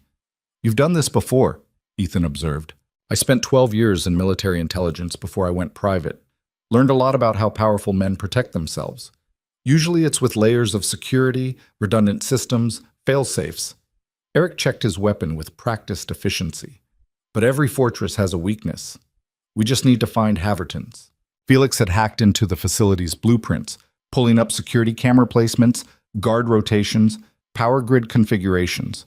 The compound was built like a bunker, reinforced concrete, limited entry points, surveillance everywhere. There's a ventilation system, Felix said, highlighting it on the screen. Big enough for a person, barely. Connects to the main server room. If someone could get in through there... Someone small, Clara said. Someone who spent 3 years learning how to be invisible. No, Ethan said immediately. That's too dangerous. You'd be alone, unarmed. I'll be where I've always been.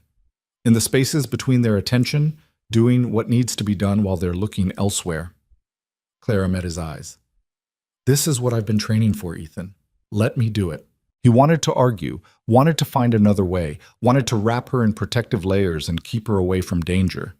But he recognized that look in her eyes, the same determination he'd seen when she'd walked into Zhao's party as a waitress, when she'd live-streamed their escape from Clearwater, when she'd spent 3 years building a case against people who could destroy her with a phone call. Clara Reed had spent too long being underestimated. He wasn't going to make that mistake. Okay, he said, but I'm going in with Eric's team. If something goes wrong, I want to be close enough to help.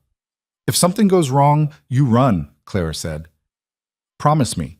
Dylan needs his father more than I need a hero.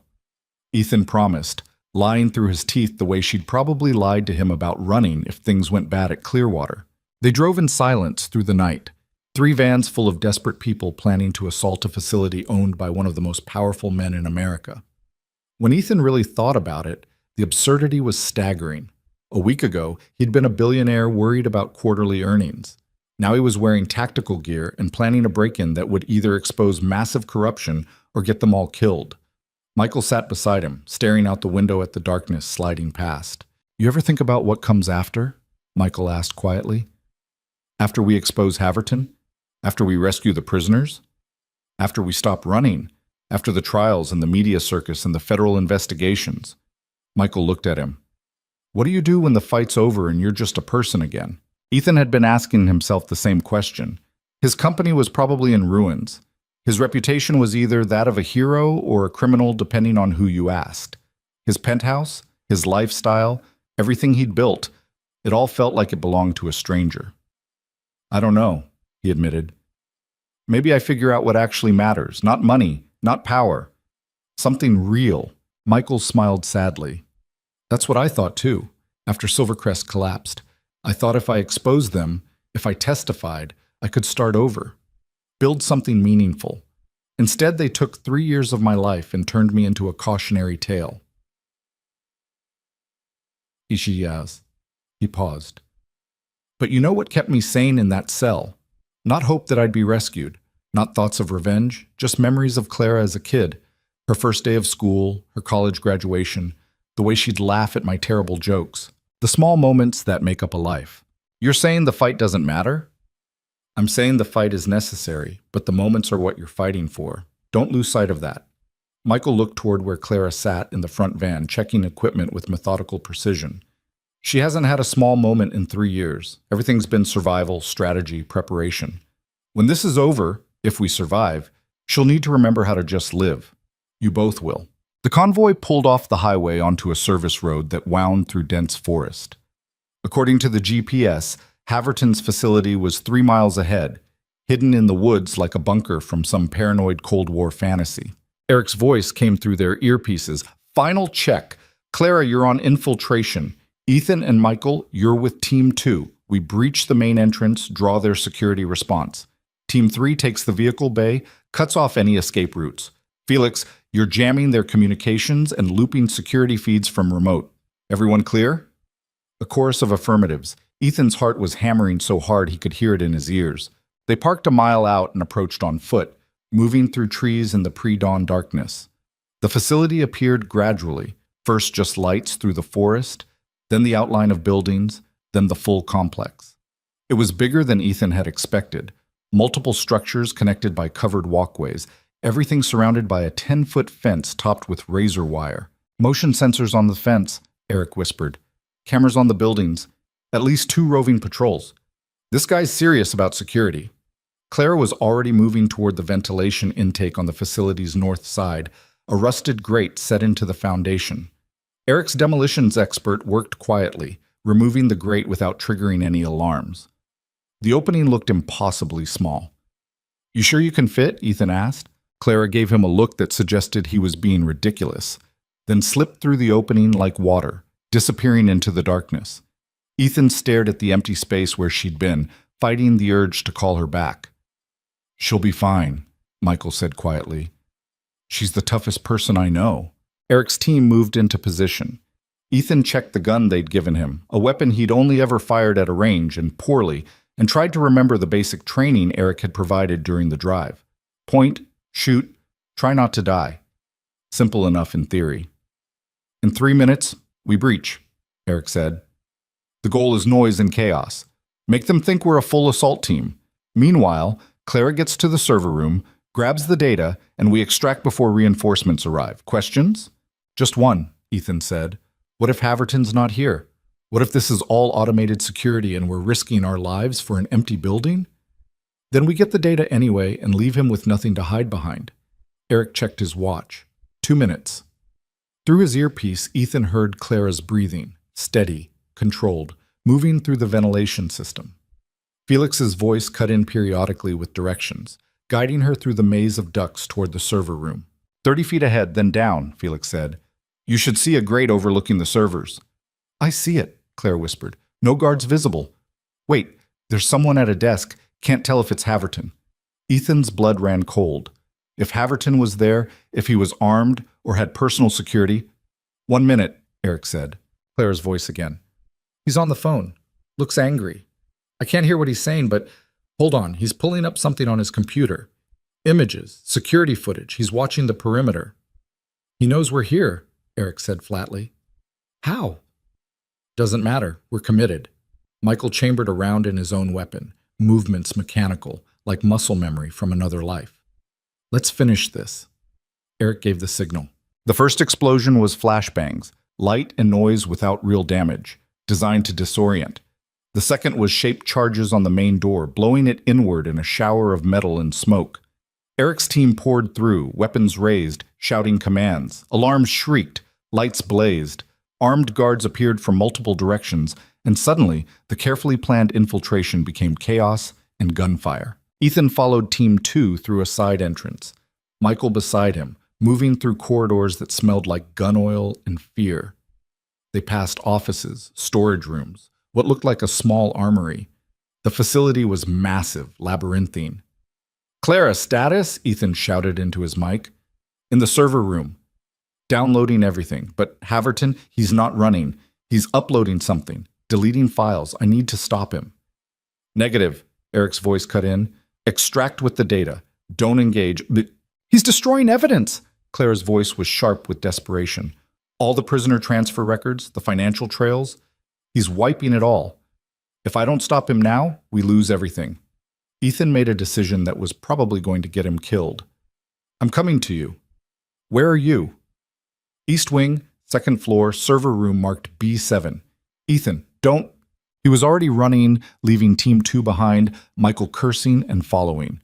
They navigated by pure instinct and Felix's frantic directions through the earpiece, dodging guards, returning fire when necessary, moving deeper into the facility.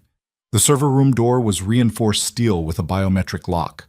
Ethan shot the scanner, probably stupid, probably ineffective, but the door was already opening from the inside. Clara stood there, hard drive in one hand, gun in the other, her face smudged with dust from the ventilation system. I got what I could, she said. But he deleted at least 40%. The prisoner records, they're backed up, said a voice from behind her. Robert Haverton stepped into view, silver-haired and distinguished even in this moment of crisis. He wasn't armed, didn't look afraid. He looked almost amused. Did you really think I'd keep my only copies here? That I'd be that careless? Haverton smiled. I've been doing this for 30 years. I've survived audits, investigations, hostile takeovers. You think a waitress and a desperate billionaire are going to take me down? We already did, Clara said. The data dump went live 6 hours ago. The whole world knows what you've done. The world knows a story. A compelling one, I'll admit. But stories aren't evidence. Stories can be contested, spun, denied. Haverton gestured around the room. You needed this facility to prove the story, and I just deleted half of it. Michael stepped forward, and Haverton's expression shifted. Recognition, then something like satisfaction. Michael Reed, the man himself. You cost me a fortune with your sabotaged algorithm. 3 years of corrupted data, trades that should have made billions producing only modest returns. I have to admit, I underestimated you. You tortured him, Clara said, voice shaking with fury. Kept him in a cell, drugged him, broke him. I gave him purpose, a chance to contribute to something larger than himself. He chose to waste that opportunity. Haverton looked at Ethan. And you, Ethan Vale, I almost recruited you. You would have been perfect, intelligent, ruthless, motivated by the right things. Instead, you chose to throw away everything for what? Principles? Morality? Those are luxuries for people who don't understand how power really works. Power without accountability is tyranny, Michael said quietly. That's what you never understood. You thought you were above consequences, that wealth and connections made you untouchable. But here we are. And you're finished. Am I? Haverton pulled out his phone, showing them the screen. On it was a live feed of the safe house where they'd left Dylan and Sarah. Your son is adorable, by the way. 7 years old, likes soccer, terrible at spelling. I know everything about him, Ethan. Where he sleeps, what he eats, who he talks to. Ethan's world contracted to a single point of white-hot rage. He raised his gun, finger on the trigger, every instinct screaming to shoot this man who'd threatened his child. Do it, Haverton said calmly. Pull the trigger. Become a murderer for everyone watching. Ethan realized Clara's camera was recording, live streaming everything. Thousands, maybe millions of people were watching this confrontation in real time. That's your play? Clara asked. Threaten a child on camera? Make yourself so obviously monstrous that no jury could acquit you. My play is leverage. I walk out of here, no charges filed, no further investigation, and the boy stays safe. You continue this crusade, and I make him disappear the same way I made 30 others disappear. Your choice. Haverton looked at each of them. You wanted to be heroes. Heroes make sacrifices. The room was silent except for the hum of servers and the distant sound of gunfire from elsewhere in the facility. Ethan thought about Dylan asleep on a couch, innocent and trusting. He thought about the 30 people still missing, the ones whose names were on Michael's list. He thought about every person Haverton had destroyed in his decades of operating above the law. Then he looked at the phone in Haverton's hand and started laughing. What's funny? Haverton demanded. That feed. You're showing me a live feed of the safe house. Ethan lowered his gun. Which means you don't have people there yet. You're bluffing. If you actually had Dylan, you'd have already sent proof. A picture, a video, something concrete. All you have is surveillance footage and threats. Haverton's expression flickered, just for a second, but it was enough. Felix, Ethan said into his mic. You catching this? Felix's voice came through excited and breathless. Already on it, tracing his phone's transmission, hacking his security feeds, and got it, sending false footage to his monitoring system now. He thinks he's watching the safe house, but he's actually watching a loop from 3 hours ago. Haverton looked at his phone, then at them, calculation replacing confidence.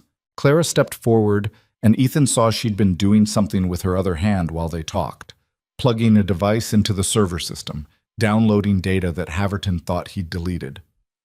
Here's what's really going to happen, Clara said. You're going to give us the access codes to your backup systems. All of them.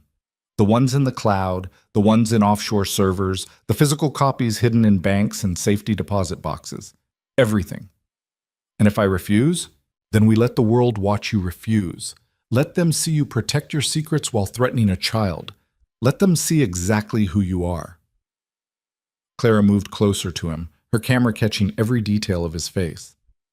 You've spent your whole life hiding, Robert. Layers of shell companies and intermediaries, always in the shadows. But right now, 30 million people are watching you. And when the FBI arrives, and they're already on their way, Eric made sure of that. You'll have a choice. Cooperate and maybe you get a plea deal. Or refuse and spend whatever's left of your life in a cell like the one you kept my father in. Haverton stared at her, and for the first time, Ethan saw something like fear cross the man's face. Not fear of death or imprisonment, but fear of exposure, of being known, of having his carefully constructed empire of shadows dragged into the light. "You can't guarantee anything," Haverton said. "You're right. I can't. The system you corrupted might protect you. Your lawyers might find loopholes. You might walk away from this with nothing more than a fine and some bad publicity." Clara's voice was steady, implacable. "But your empire is over. Every company you control is under investigation. Every politician you've bought is distancing themselves. Every secret you've kept is being exposed. You're done, Robert. The only question is whether you go down fighting or whether you take this one chance to show you're something more than a monster." Haverton looked at all of them, Clara, Michael, Ethan, then at the camera, at the millions of invisible witnesses. His phone buzzed with incoming calls, messages, probably his lawyers and political allies abandoning him in real time.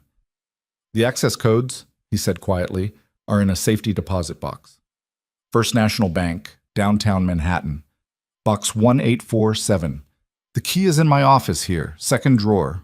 Michael moved to get it, covering Haverton with his weapon. The older man didn't resist, didn't move.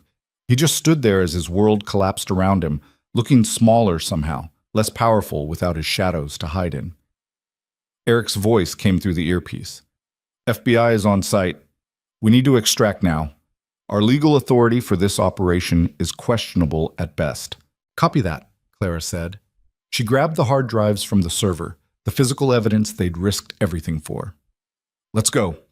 They left Haverton standing in the server room surrounded by the ruins of his empire and ran for the exits. Behind them, Ethan could hear federal agents entering the facility, shouting commands, taking control. They made it to the vans with Eric's team, everyone accounted for except two of Eric's men who'd stayed behind to provide cover.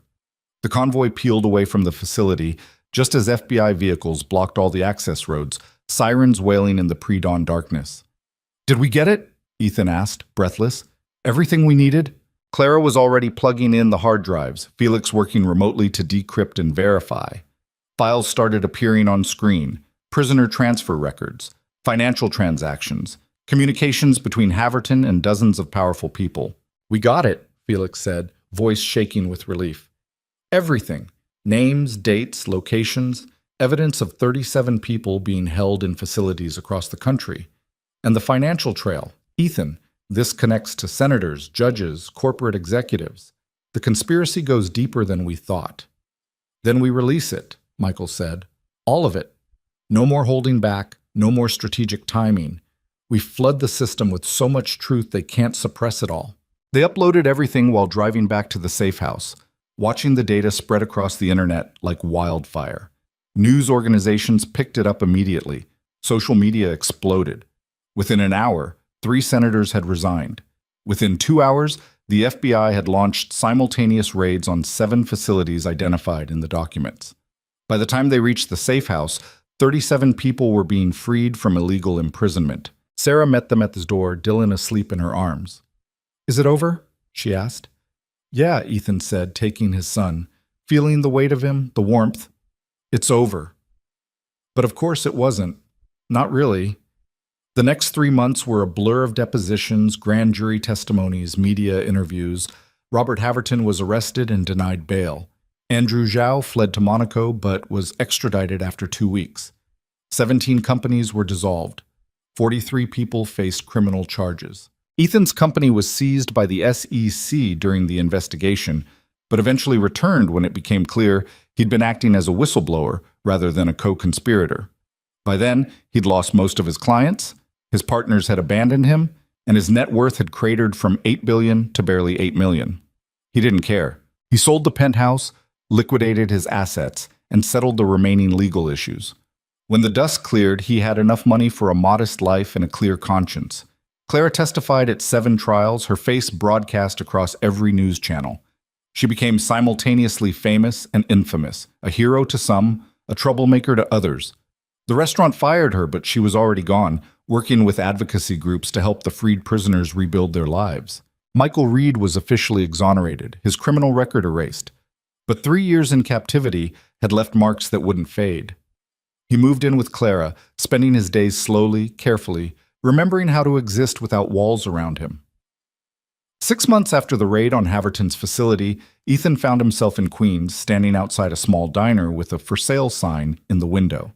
It was a dump, cracked tiles, outdated equipment, in a neighborhood that had seen better decades. It was perfect. He called Clara. "I found a place." She arrived 30 minutes later with Michael, both of them looking at the diner with the same skeptical expression. "This is your big plan?" Clara asked. "A diner?" "Hear me out. Dylan needs stability, something normal. I need work that doesn't involve destroying my soul for profit. And you," he looked at her, "you've spent 3 years fighting. Maybe it's time to build something instead." "I don't know how to run a diner." "Neither do I, but we'll figure it out." Ethan opened the door, the bell above it chiming. Inside, it smelled like grease and old coffee and possibility. "We could serve food to people who need it. Hire people who need second chances. Make this place something good." Michael walked through the space, touching counters, checking the kitchen. "It needs work. A lot of work. I've got time, and apparently I'm good at taking on impossible projects." Ethan looked at Clara. "What do you think?" She was quiet for a long moment, and Ethan couldn't read her expression. Then she smiled, a real smile, the first he'd seen that wasn't tinged with grief or determination or exhaustion. "I think we should call it Reed's," she said, "after my father, the man who fought back when it would have been easier to give in." Michael's eyes filled with tears. "Clara, you taught me that some things are worth fighting for, that power without conscience is just tyranny in expensive suits, that the only thing necessary for evil to triumph is for good people to do nothing." She took his hand. "You did something, Dad. You sacrificed everything to stop them. That deserves to be remembered." They bought the diner with the last of Ethan's liquid assets, spent 3 months renovating it, Ethan learning plumbing, Clara learning to cook, Michael designing a menu that somehow combined comfort food with mathematical precision. Dylan helped paint the walls, his small handprints preserved in blue near the door. Sarah thought they were crazy, but helped anyway, managing the books with the same precision she'd applied to raising her nephew. Felix showed up one day with a new point-of-sale system and refused payment, saying he owed them for making his $500,000 payday possible. He became a regular, coding in the corner booth, teaching Dylan basic programming between bites of Michael's famous meatloaf. Reed's opened on a Tuesday in October to a line that stretched around the block. Half the people were there for the food. The other half wanted to meet the people who'd taken down a billionaire conspiracy. Ethan served them all, learning that there was a different kind of satisfaction in handing someone a good meal than in closing a billion-dollar deal. Clara worked the counter, still invisible to some customers, but choosing that invisibility now rather than having it forced on her. And Michael cooked, finding peace in the rhythm of preparation, the chemistry of combining ingredients, the simple magic of feeding people. The press eventually lost interest. The trials concluded. Haverton got 40 years, Zhao got 25, dozens of others received sentences ranging from probation to life. The 37 freed prisoners were interviewed, their stories told, their lives slowly rebuilding. One of them, a journalist who'd been investigating defense contractor fraud before his disappearance, came to the diner 6 months after it opened. He sat at the counter, ordered coffee, and watched Clara work. "I wanted to thank you," he said when she brought his order, "for not giving up, for finding us." Clara nodded, not sure what to say. "You would have done the same." "Maybe. But you did it. That matters." He became another regular, writing articles about recovery and resilience from that same corner booth where Felix coded. A year after the diner opened, Ethan woke up in the small apartment above it, nothing like his old penthouse, but infinitely more home.